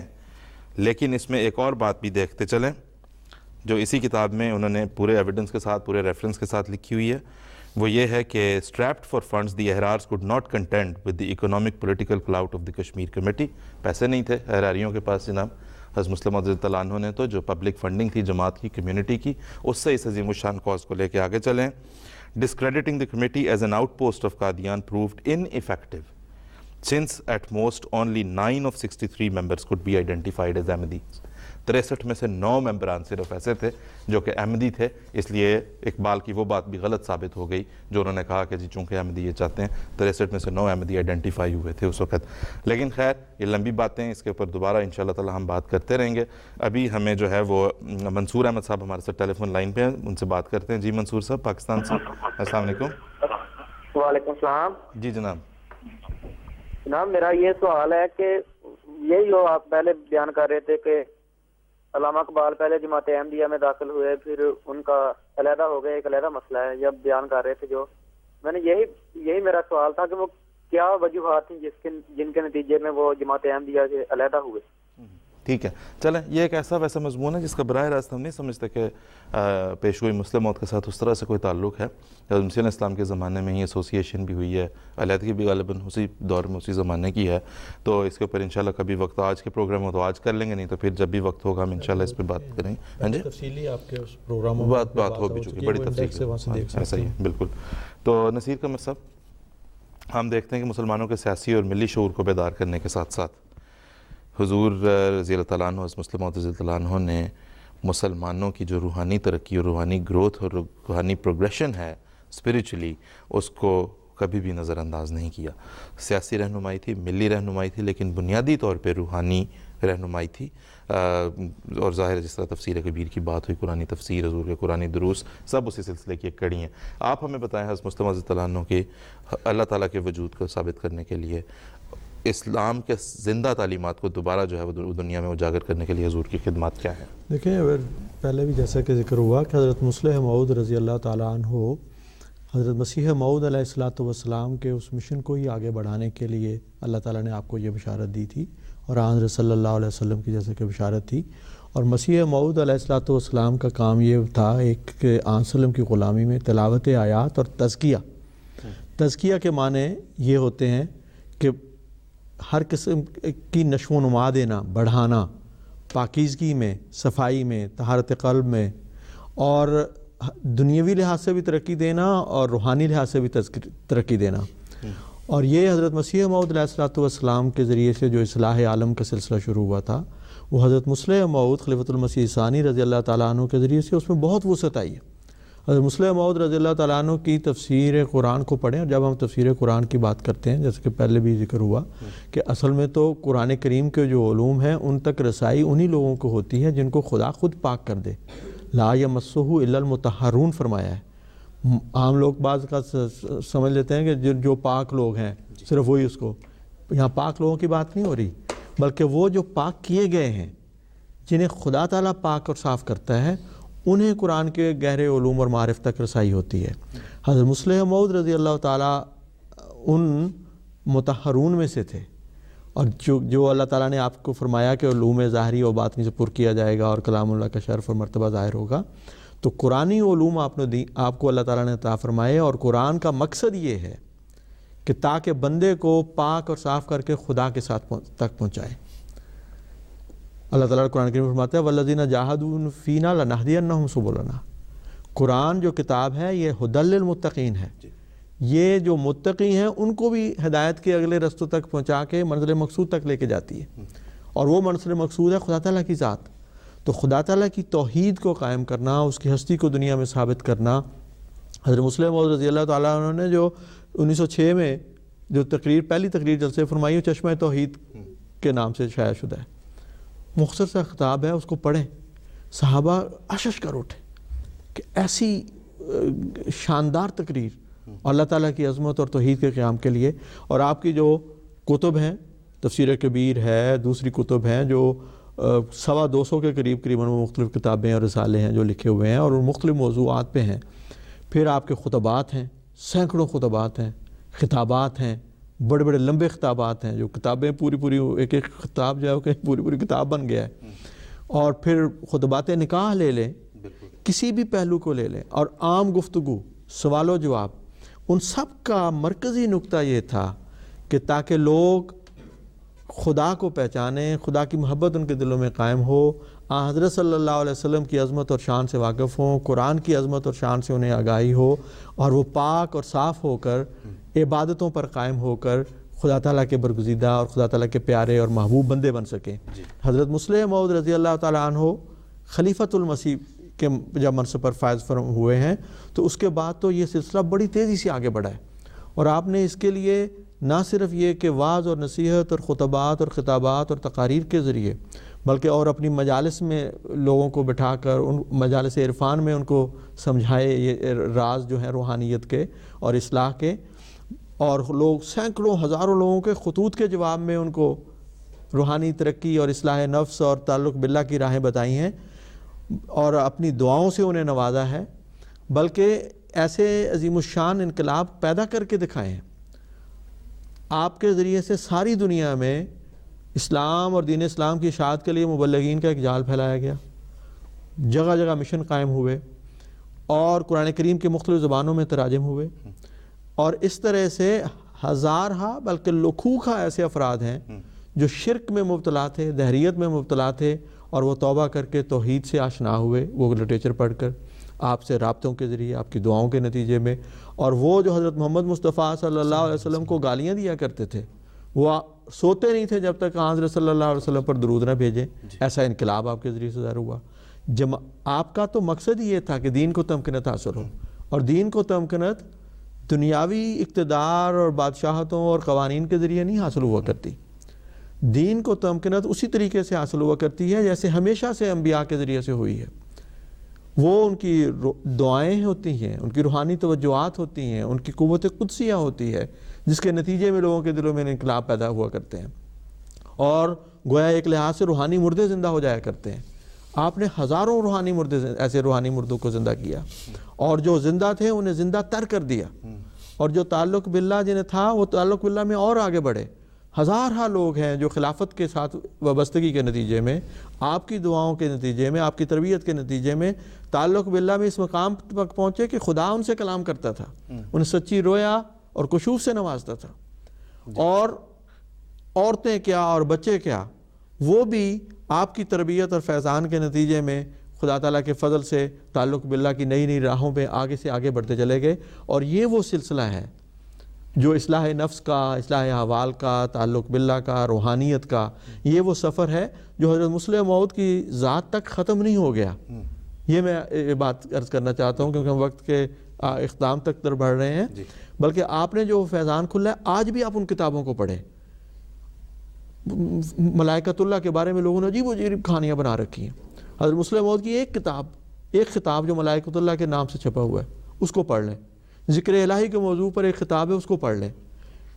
کسی کتاب کو، عرفان الہی کو پڑھ لیں۔ اس کو پڑھ کے میں کہتا ہوں اگر کوئی صاف دل ہو کر خالصتاً اللہ کی محبت کا متلاشی بن کر ان کو پڑھتا ہے تو وہ دیکھے گا کہ اس کے نتیجے میں اس کے دل میں پاکیزگی پیدا ہو رہی ہے، اس کے گناہ چھٹ رہے ہیں، اور تصوف کے صحیح معنی سمجھ آئیں گے۔ منہاج الطالبین کو پڑھ لیں۔ جو لوگ جو خدا تک پہنچنا چاہتے ہیں، میں کہتا ہوں منہاج الطالبین ایک خطاب ہے، اس کو پڑھ کے دیکھیں۔ ایسی ایسی راہیں آسان الفاظ میں بیان کر دی ہیں، اور بہتوں نے اس سے فائدہ اٹھایا ہے۔ اور میں کہتا ہوں آج بھی جو پڑھے گا ان کے فیضان سے، وہ دیکھے گا کہ وہ بھی خدا کے انوار اس پر بھی نازل ہوتے ہیں، اور اس کے لیے خدا کے قرب کی راہیں آسان ہوں گی۔ اور پھر آگے باقاعدہ جہاں تک نظام کا تعلق ہے، آپ نے صرف یہ باتیں نہیں کی بلکہ ایک نظام بنا دیا، عورتوں کا، بچوں کا، جوانوں کا، بوڑھوں کا، اور انجمنیں قائم کر دیں، صدر انجمن، تحریک جدید، وقف جدید، دیہات میں تبلیغ کے لیے، شہروں میں رہنے والوں کے لیے، پڑھے لکھے لوگوں کے لیے ایک باقاعدہ مستحکم ایسا نظام بنا دیا ہے، اور اس نظام کو خلافت کے ساتھ ایسا وابستہ کر دیا ہے کہ وہی نظام ہے جو آج اللہ تعالیٰ کے فضل سے خلافت کے بعد خلافت کے ذریعے سے مزید اس میں وسعتیں پیدا ہوتی چلی جا رہی ہیں۔ اور یہ جو جماعت اتنے کٹھن حالات میں، آصف صاحب، جس طرح کی مشکلات کا سامنا ہے، جس طرح کے دباؤ ہیں، اگر یہ ایک جھوٹی جماعت ہوتی، اگر یہ اس کی بنیادیں خدا سے تعلق میں نہ ہوتی تو کب کی ختم ہو چکی ہوتی۔ بالکل ایسے، لیکن اسے وہ روحانی قیادت نصیب ہے جس کا گہرا تعلق خدا تعالیٰ کے ساتھ ہے۔ بالکل۔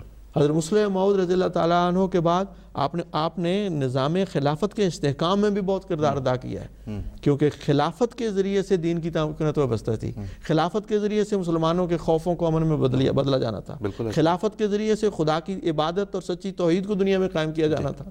اس لیے آپ نے اس نظام کو بھی مضبوط فرمایا، ایسے قواعد اور ضوابط بنا دیے ہیں کہ کسی وسوسہ انداز اور خناس کو یہ توفیق نہیں مل سکتی کہ وہ اس میں کسی قسم کی دراڑیں پیدا کر سکے۔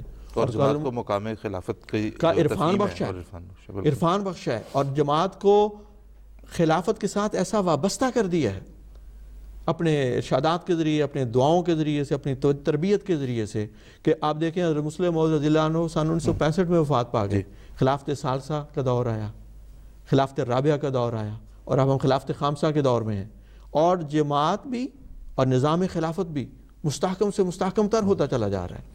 اور جماعت میں اللہ تعالیٰ کے فضل سے جو ایک پاکیزگی کا سلسلہ ہے اس پر بڑی گہری نظر ہے خلافت کی۔ آپ کسی خطبہ جمعہ کو سن لیجئے، حضور کے کسی خطاب کو سن لیجئے، وہ یہی تزکیہ کا جو کام تھا خود، اور قرآن کریم سکھا کر، قرآن کریم پڑھ کر آپ کی ہر تحریک، خلفاء کی ہر تحریک کی بنیاد قرآن کریم میں ہے، ہر خطاب کی بنیاد قرآن کریم میں۔ ابھی پیچھے جو حضور نے یہاں پہ آپ کو پتہ ہے یورپین پارلیمنٹ میں بھی خطاب فرمایا، کیپٹل ہل میں خطاب فرمایا، تو حضور نے یہی فرمایا کہ میں تو کوئی بات بھی قرآن سے باہر نہیں کہتا، کوئی ایسی بات نہیں۔ لوگوں نے کہا کہ آپ نے بڑی اعلیٰ زبردست باتیں بتائیں، دنیا کے خطرات کی نشاندہی کی، ان کو طریقے، ان سے بچنے کے طریقے بتائے وغیرہ وغیرہ۔ ضرور میں ہے کہ میری ساری باتیں قرآن پر مبنی ہیں۔ تو یہ تلاوت آیات اور تزکیہ کے جو کام ہے، یہ بھی حضرت مسلم موعود نے اس خلافت کے منصب کے ذریعے قائم فرمایا، اور یہ سلسلہ مسلسل آگے بڑھ رہا ہے اور انشاءاللہ بڑھتا چلا جائے گا۔ بہت شکریہ، جزاک اللہ نصیر قمر صاحب۔ جہاں تک جماعت کے انتظامی ڈھانچے کی بات ہے، جس طرح سے حضور نے اس کو نظم فرمایا، اس پہ بھی جو ہے وہ اپنے تو ہم تو اس کو روزانہ لیو کرتے ہیں، دیکھتے ہیں، لیکن غیر بھی اس کا اعتراف کیے بغیر نہیں رہ سکتے۔ میرے پاس اس وقت یہ کتاب ہے اسلام ان دا انڈین سب کانٹیننٹ، اور یہ لکھی ہوئی ہے این میری شیمل کی، اور این میری شیمل وہ خاتون ہیں جو کہ اقبال پہ ان کی اتنی گہری ریسرچ سامنے آتی رہی کہ لوگوں نے، اگر وہ مسلمان ہوتی ہیں تو شاید ان کا جو ہے نا ان کے بھی تعویذ دھاگے وہاں پہ باندھا کرتے، لیکن وہ ایک بہرحال تھورو ریسرچر ہیں۔ یہ ان کی کتاب ہے، بڑی اچھی، بڑی مفید کتاب ہے۔ اس میں وہ جماعت احمدیہ کا ذکر کرتے ہوئے کہتی ہیں کہ دا قادیانیز، ویسے وہ احمدیز ہی کہتی ہیں لیکن یہاں پہ چونکہ وہ سپلٹ کے بعد کی بات کر رہی ہیں تو وہاں پہ وہ لاہوری گروپ اور قادیانی گروپ کہہ کے وہ اس کی بات کرتی ہیں، تو وہ کہتی ہیں کہ the Qadianis have a positive concrete programme for progress. یہ جس طرح میں کہہ رہا ہوں کہ اپنے تو اپنے، غیروں کو بھی اس بات کا پتہ ہے، اور جماعت احمدیہ کو جو یہ اپنے لیے ایک خطرہ محسوس کرتے ہیں، وہ اس کی واحد وجہ یہ ہے کہ جماعت احمدیہ ایسے منظم طریق پر کام کرنے والی ہے۔ خطرہ تو خیر ان کی غلط فہمی ہے، اللہ کے فضل سے اسلام کے پیغام کو لے کے دنیا کے کناروں تک جاتے ہیں، دنیا کے کناروں تک عام کرنے کی کوشش کرتے ہیں۔ خطرہ وہ دکاندار محسوس کرتے ہیں جن کو اپنی ہٹیاں بند ہوتی نظر آتی ہیں، لیکن جو بھی وہ محسوس کر رہے ہیں، جو جماعت احمدیہ کی طاقت ہے، سب سے پہلے اللہ تعالیٰ کا ہاتھ جو اس کی پشت پر ہے، حضرت اقدس محمد مصطفیٰ صلی اللہ علیہ وسلم کی دعائیں، حضرت علیہ السلام کا عطا فرمودہ رہنمائی، اور پھر آگے آپ کی خلفاء کی مسلسل جو رہنمائی چلتی چلی جا رہی ہے۔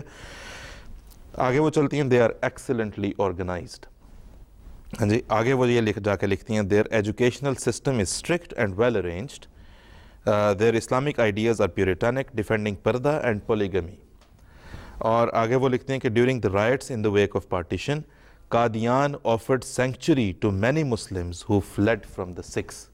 قادیان نے ان مسلمانوں کو، احمدی غیر احمدی کی تخصیص نہیں کی، کوئی مسلمان جو اس وقت اس دور میں سکھوں کے بعض انتہا پسند گروپوں کے ہاتھوں، جو انتہا اور شدت پسند گروپس کے ہاتھوں جو تکلیف میں تھے، ان مسلمانوں کے لیے ایک سینکچری کا کام کیا ہے، ایک پناہ گاہ کا کام کیا ہے۔ اور اس میں صرف یہی این میری شیمل کی اس کتاب کے علاوہ میں یہاں پہ آپ دکھانا چاہتا ہوں اپنے ناظرین کو کہ انڈیا آفس کے ریکارڈز میں سے ایک دلچسپ چیز جو سامنے آئی ہے، وہ 1947 کے اسی پارٹیشن کے زمانے میں امام آف دا لنڈن ماسک، اس وقت یہاں پہ مشتاق باجوہ صاحب تھے، ان کی طرف سے، یہ میں یہاں پہ آپ کو دکھاتا ہوں، ایک خط سامنے آتا ہے، ایک پوری فائل ہے اس چیز کے لیے، جس میں وہ قادیان کے لیے اس لیے تحفظ مانگ رہے ہیں کیونکہ قادیان میں صرف احمدی نہیں باقی مسلمان بھی محفوظ جو ہے وہ تحفظ حاصل کرنے کے لیے اور پناہ حاصل کرنے کے لیے آ رہے تھے۔ یہ اس خط کی نقل ہے، اگر ہم دکھا سکیں، یہاں پہ دکھائیں جی، یہاں پہ یہ لنڈن ماسک کے لیٹر ہیڈ کے اوپر لکھا ہوا مشتاق باجوہ صاحب کا خط ہے، جو کہ یقیناً حضرت مسلم موعود رضی اللہ تعالیٰ عنہ کی رہنمائی میں کیا جا رہا تھا کام، خلافت احمدیہ کی رہنمائی میں کیا جا رہا تھا۔ یہ یا اس پہ لکھتے ہیں جو خط بھیجا انہوں نے کہ on behalf of the Muslim resident in Great Britain we record the problems with which we have heard the massacres of hundreds of thousands of our fellow believers resident in East Punjab. We have heard with sorrow of the extermination of Muslim communities in the Jalandhar, Hoshiarpur and Amritsar districts, though we are reluctant to believe, as has been suggested, that the Indian government has been apathetic in quelling the disorders which led to these massacres. تو ان میسکرز کے حوالے سے مسلمانوں کے لیے پناہ کی کے لیے یہاں پہ کہ تحفظ دیا جائے، جو کہ پھر آگے پوری ڈیٹیل ہے، کبھی وقت ہوگا تو اس میں بھی جائیں گے، جہاں یہ مسئلہ جو ہے وہ مشتاق باجوہ صاحب امام آف دا لنڈن ماسک حضرت مسلم موعود رضی اللہ تعالیٰ عنہ کی رہنمائی میں 10 ڈاؤننگ اسٹریٹ پر چلے جایا کرتے تھے اور کہتے تھے کہ ہم نے وزیر اعظم سے ملنا ہے. اس کے اوپر پھر وہ خطوط بھی موجود ہیں جہاں پہ وزیر اعظم اپنے ایڈوائزر سے پوچھ رہا ہے کہ یہ ہیں کون لوگ اور یہ کیوں ملنا چاہ رہے ہیں, ان کا مقصد کیا ہے, اور پھر وہ بتا رہے ہیں, اور پھر ایونچولی وہ ملاقات ہوتی ہے اور ایونچولی پھر وہ مسئلہ جو ہے وہ پیش کیا جاتا ہے. تو اللہ تعالیٰ کے فضل سے اس مسلم موعود رضی اللہ تعالیٰ عنہ کی رہنمائی میں جماعت احمدیہ نے ہمیشہ جہاں پہ بھی مسلم کاز کی جہاں پہ بات آتی ہے وہاں پہ جماعت احمدیہ نے ہمیشہ پیش رہی ہے. ایک آخری بات جو ہم نصیر حبیب صاحب سے پوچھنا چاہتے ہیں, اس کی طرف جانے سے پہلے ایک بات ہے جو ضروری یہاں پہ ہم بیان کرنا چاہتے ہیں. ہم بات کر رہے ہیں علوم ظاہری و باطنی سے پر ہونے کی. 1947 میں جب جماعت احمدیہ کا ہیڈ کوارٹر جو ہے وہ تبدیل کرنا پڑا, جماعت احمدیہ کو ہجرت کرنی پڑی, جماعت احمدیہ کا مرکز قادیان سے جو ہے وہ ربوہ آیا. قادیان اگرچہ ہمارا دائمی مرکز ہے. تو اس وقت دیکھیں کہ ایک ایسی بنجر زمین کو حضرت مسلم موعود رضی اللہ تعالیٰ عنہ نے چنا ہے مرکز کے لیے کہ جس پہ سب حیران بھی تھے, تنقید کا نشانہ بھی بنایا گیا, سوالیہ نشان بھی اٹھائے گئے کہ یہ کس قسم کا فیصلہ ہے, اس زمین سے کیا ملے گا, کیا حاصل ہو سکتا ہے. ہم دیکھتے ہیں کہ اس زمین نے کس طرح سے ترقی کی ہے. میں اس وقت اپنے ناظرین کو ایک پینورامک ایریل ویو دکھانا چاہتا ہوں ربوہ کا, جو کہ 1953 میں کھینچا گیا ہے ربوہ کی ایک پہاڑی سے. آپ اس وقت اپنی اسکرین پہ دیکھ سکیں گے. اس کا میں تھوڑا سا آپ کو بیک گراؤنڈ بھی بتاتا چلوں. یہ ایک پروفیسر تھے ایف سی کالج لاہور میں, اس وقت امریکن پروفیسر ہیں وہ. ان کا نام میں نہیں بتا سکتا کیونکہ انہوں نے کہا کہ میری زندگی میں میرا نام نہ بتانا, کیونکہ اس سے مجھے مسائل یہ پیش آ سکتے ہیں کہ مجھے اپنے بہت سے مسلمان دوستوں کو کمپرومائز کرنا پڑے گا. یہ ربوہ ہے جو انہوں نے 1953 میں دیکھا ہے. اور آگے چل کے میں بتاتا ہوں کہ میں کیسے اس بات کو اس سوال سے لنک کرنا چاہ رہا ہوں جو میں ابھی نصیر حبیب صاحب کو پوچھوں گا. یہ ربوہ ہے. اس کے بعد جب ان سے رابطہ ہوا, انہوں نے اصل میں 1953 میں حضرت مسلم موعود کو ملنے گئے تھے ربوہ. حضرت مسلم موعود رضی اللہ تعالیٰ عنہ کی ایک تصویر بھی کھینچی تھی جو کہ بڑی ریئر ہے, جو کہ ان کے البم سے ہم نے یہاں پہ منگوائی ہے. ریئر کیا ہے, یہ ظاہر ہے ان کے پاس ہی تھی, یہ انہوں نے بھیجی ہے ہمیں, ہم یہ اپنے ناظرین کو دکھاتے ہیں. حضرت مسلم موعود رضی اللہ عنہ کا ایک پورٹریٹ ہے جو کہ انہوں نے کھینچا تھا خود 1953 میں. اور حضرت مسلم موعود رضی اللہ تعالیٰ عنہ کا انٹرویو بھی کیا تھا انہوں نے حضرت مسلم موعود جو اپنا آرٹیکل لکھا وہ مسلم کرسچن ریلیشنز رسالہ میں بھی آیا, مسلم ورلڈ میں جو ہے وہ منظر عام پہ آیا تھا. اس کے اندر انہوں نے یہ لکھا سارا بیان کرنے کے بعد. انہوں نے ابھی بھی جو مجھے جب ان کو تلاش کیا گیا ان سے ای میلز جو ایکسچینج ہوئیں وہ انہوں نے بڑی حیرت کی اظہار کیا. سب سے پہلے تو ہم نے یہ کیا کہ ہم نے ان کو ماڈرن ربوہ, جدید ربوہ کی کچھ تصاویر بھیجیں جو ہم یہاں پہ اپنے ناظرین کو بھی دکھانا چاہیں گے, جس کو دیکھ کے انہوں نے یہ کہا کہ you have given me the greatest shock of my life. میں حیران ہوں, میں پریشان ہوں کہ کیسے وہ بنجر زمین جسے میں دیکھ کے آیا تھا وہ اتنے دکھائیں گے ہم جی, وہ کیسے ایک اتنے خوبصورت سرسبز و شاداب, میں کہتے میں یقین نہیں کر سکتا, مجھے بالکل یقین نہیں آ رہا کہ یہ وہی شہر ہے. تو جو تصاویر میں نے ان کو بھیجی تھیں وہ اس وقت ہم آپ کو اسکرین پہ دکھا رہے ہیں. ربوہ میں سوئمنگ پول, یہ ٹینس کورٹس آپ کو نظر آ رہے ہیں اس وقت اسکرین پہ, جو کہ اسپورٹس کی فیسلٹیز ہیں. اسکواش کورٹ ہے اس وقت جو آپ اسکرین پہ دیکھ رہے ہیں. فائر سروس ہے اپنی, یہ بھی یاد رکھیں کہ یہ فائر بریگیڈ کی ٹریننگ دی جا رہی ہے. یہ بھی یاد رکھنا چاہیے کہ یہ ساری امینٹیز ہم نے خود اپنے لیے پیدا کی ہیں کیونکہ حکومت نے تو ہمیں یکسر نظر انداز کیا. یہ دیکھیں دارالضیافت کی تصویر اس وقت اسکرین پہ ہے. دارالضیافت کے اندر جہاں صلی اللہ علیہ وسلم کے مہمان آتے ہیں, ٹھہرتے ہیں. یہ اسی شہر, اسی بنجر, اسی ویرانے کو دیکھیں کیسے آباد کیا ہوا ہے اللہ تعالیٰ نے اپنے خاص فضل کے ساتھ. یہ ایک اور گیسٹ ہاؤس ہے. یہ ربوہ ہے جناب. یہ ہم آپ کو کوئی نیو یارک کی تصویر نہیں دکھا رہے, لنڈن کی تصویر نہیں دکھا رہے, یہ ربوہ کی بات ہو رہی ہے.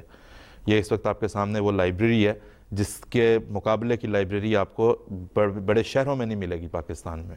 یہ اس لائبریری کا اندر کا ایک تصویر ہے. یہ ہسپتال ہے اور یہ دوبارہ آگے ہسپتال ہے. یہ ایمبولنس سروس دوبارہ جماعت ہمارے وہاں پہ جماعت نے قائم کی ہوئی ہے. یہ طاہر ہارٹ انسٹیٹیوٹ جو کہ پورے پاکستان بھر میں بلکہ یہ اس کا اندر کا ایک منظر ہے, اپنی طرح کا ایک انفرادی, ایک منفرد ادارہ ہے. یہ بھی طاہر ہارٹ کے اندر ہی کے مناظر ہیں جو اس وقت آپ دیکھ رہے ہیں. آپ دیکھیں کیسا منٹ کنڈیشن میں ہے. کہاں ملتا ہے پاکستان کے بڑے بڑے ہسپتال جو ہیں ان کے اندر بھی اتنی فنشنگ, اتنی خوبصورتی آپ کو نہیں ملے گی. یہ آڈیٹوریم ہے جناب جی, بالکل یہ ربوہ کے اندر ہی قائم ہے سب کچھ. تو یہ تصاویر ہیں جو دیکھ کے انہوں نے اپنی شدید حیرت کا اظہار کیا. جہاں پہ میں اس کو لے کے آنا چاہتا ہوں اس سوال کی طرف جو میں نصیر حبیب صاحب کو پوچھنا چاہتا ہوں. انہوں نے جو اس وقت آرٹیکل لکھا تھا دا مسلم ورلڈ میں, 1953 میں. انہوں نے کہا کہ جی یہ 6 سال ہوئے ہیں اس شہر کو بنے ہوئے, مرزا بشیر الدین محمود صاحب نے اس شہر کو آباد کیا ہے اور یہ ایک بنجر ویرانہ ہے. لیکن مرزا بشیر الدین صاحب کمیونزم کے خلاف ایک بڑی سٹرونگ رائے رکھتے ہیں اور کہتے ہیں کہ یہ ختم ہو جائے گی. اب دیکھنا یہ ہے کہ یہ شہر اور یہ کمیونٹی آباد رہتی ہے یا کمیونزم جو ہے وہ قائم رہتا ہے. وقت بتائے گا کہ دونوں میں سے کون فیل ہوتا ہے, جماعت احمدیہ اور شہر وہ والا یا کمیونزم. نصیر حبیب صاحب آپ ہمیں بتائیں, وقت گزر گیا, ہاں جی, یہ نصف صدی سے اوپر کی بات ہم کر رہے ہیں جب یہ بات کی گئی تھی. حضرت مسلم موعود رضی اللہ تعالیٰ عنہ کا جو ویژن تھا, حضرت مسلم موعود رضی اللہ تعالیٰ عنہ نے دیکھیں نا, وہ زمانہ وہ ہے جس میں یہ 1953 کی بات چل رہی ہے کہ کمیونزم صرف ایک فکری تحریک نہیں ہے بلکہ لوگوں کے لیے ایک طرز معاشرت ہے, لوگوں کے لیے معاشی سطح پہ ایک بہت بڑا نظریہ ہے, لوگوں کے لیے فیشن ہے. اس میں حضرت مسلم موعود رضی اللہ تعالیٰ عنہ اس کی ناکامی کا پتہ دیتے ہیں اور خبر دیتے ہیں اور اسلام کے جو تعلیمات ہیں ان کی حقانیت کو اس پہ ثابت فرماتے ہیں. آپ ہمیں بتائیں کہ یہ جو سفر ہے کمیونزم کے فیلئر کا اور حضرت مسلم موعود رضی اللہ تعالیٰ عنہ کا جو شعور تھا ایسی تحریکات کے بارے میں, اس پہ کچھ آپ اگر آج ہمیں روشنی ڈال دیں تو ہم اگلے 5 منٹ میں پروگرام کو کلوز کریں گے. دیکھیں, کہتے ہیں نا کریں گے اہل نظر تازہ بستیاں آباد, تو پہلے اہل نظر ہونا پڑتا ہے. یہ 45 میں آپ نے کہا تھا. پہلے میں آپ کو بتاؤں, کمیونزم, برٹن رسل نے جب کمیونزم پہ لکھا ہے تو اس نے کہا تھا اسلام کے بعد جس نظریے کو تیزی سے فروغ حاصل ہوا ہے وہ یہ کمیونزم ہے. انپریسیڈنٹڈ ہے, پہلے اسلام کی ایسی مثال ہے جس طرح یہ نظریہ پھیلا ہے. اتنی اس کی ہیبت تھی اس نظریے کی کہ کوئی اس کو اس کے آگے بند نہیں باندھ سکتا تھا, اور سب نے اپنے اندر ترمیمیں کی اور سب نے اپنے اندر اپنے جو ہے نا مینڈ دیئر ویز اور ان کو ٹھیک کیا. اور 1945 میں آپ نے کہا تھا کہ یہ ریاکشن ہے زار کے مظالم کا, اگر یہ 45-50 سال قائم رہ گیا تو پھر ہم دیکھیں گے ایگزیکٹلی اتنے عرصے میں وہ ختم ہو گیا. اس وقت یہ کوئی نہیں کہہ سکتا تھا سوائے کہ جس کا ویژن ہو.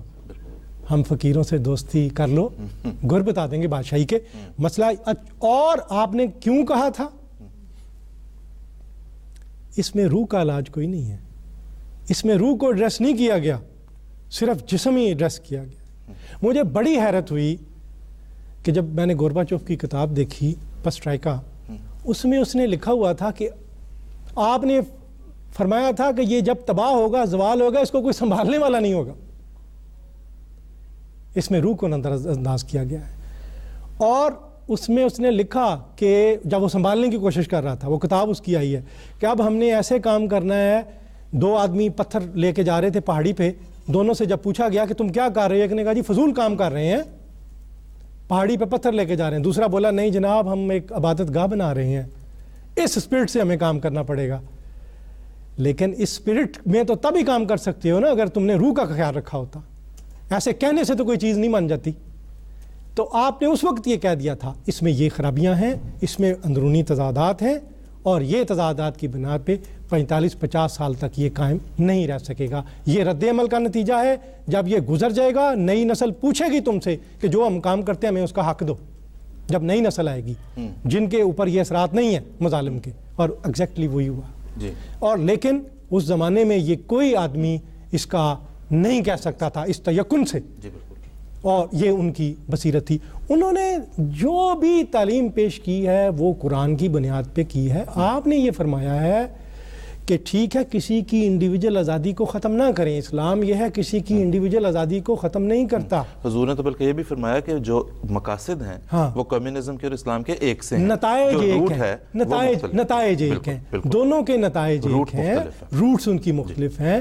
ایک روح کو ختم کر دیتا ہے, مذہب کی ضرورت کو تسلیم نہیں کرتا. میں یہ آپ کو بتاؤں گا بہت سے علماء نے اسلام کو کمپرومائز کیا تھا سوشلزم کے ساتھ. جی بالکل ایسا ہی. مشہور علماء نے یہ کام کیا تھا, دیوبند سے پڑھے ہوئے تھے, انہوں نے یہ کام کیا تھا. وہ یہ کہتے تھے کہ جو اس پروگریسو جدوجہد میں شامل ہو اسے مسلمان مان لو, جو نہیں ہے تو وہ مسلمان ہی نہیں ہے. بالکل اس حد تک کہے تھے مولانا عبید اللہ سندھی.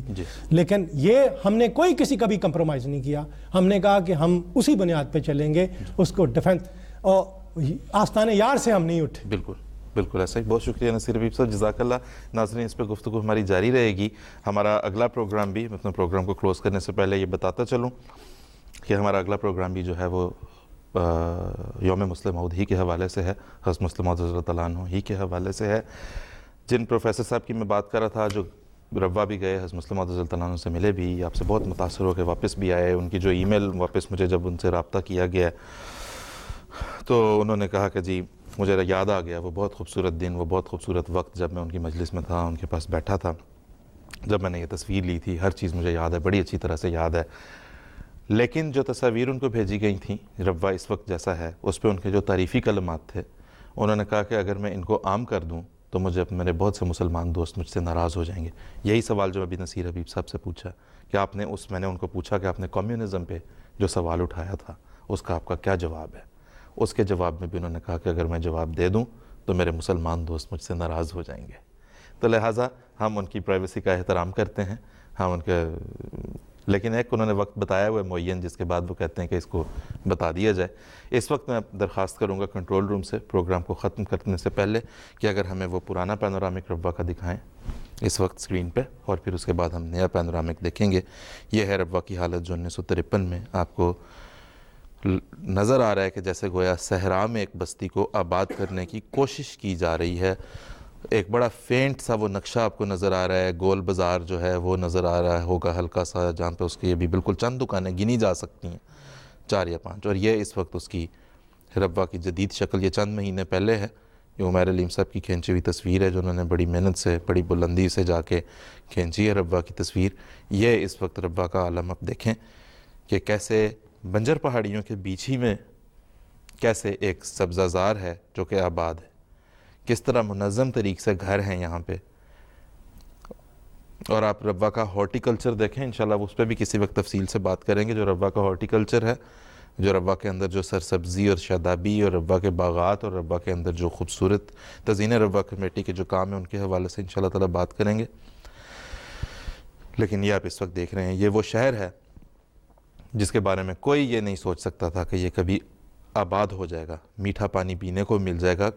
یہ سوچا نہیں جا سکتا تھا کجا یہ کہ ان پودوں کو دیا جائے اور یہ سرسبزی اور شادابی وہاں پہ پیدا کی جائے.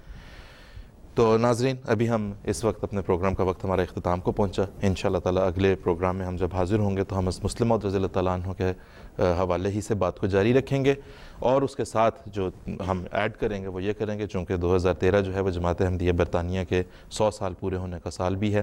تو حضرت مسلم عود رضی اللہ تعالیٰ عنہ کا انگلینڈ کمیشن کے حوالے سے حضور کی جو خدمات ہیں, مغرب میں پیغام پہنچانے کے حوالے سے جو خدمات ہیں, انشاءاللہ تعالی اس پہ بات ہوگی. کالرز کے ساتھ آج میں معذرت کرنا چاہتا ہوں, مجھے پتہ ہے طاہر کھوکھر صاحب, قریشی صاحب ہیں, بشرا آفتاب ہیں, محمد آصف صاحب ہیں, اور بہت سے لوگ ہیں, محمد احمد صاحب, محمد احمد کاشف ہیں. میں معذرت کروں, لیکن مجھے امید ہے کہ یہ آپ اس میرے ساتھ متفق ہوں گے کہ یہ انفارمیشن جو ہم نے آپ سے آج شیئر کی ہمارے علماء نے, یہ ضروری ہے. انشاءاللہ تعالی اگلے پروگرام میں بھی ہم اسی موضوع کو لے کے آگے چلیں گے. ناظرین, تب تک کے لیے اجازت. السلام علیکم ورحمۃ اللہ وبرکاتہ. آؤ لوگو کہ یہی نور خدا پاؤ گے,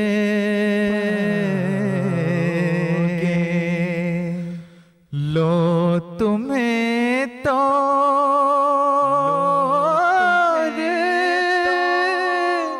تسلی کا بتایا,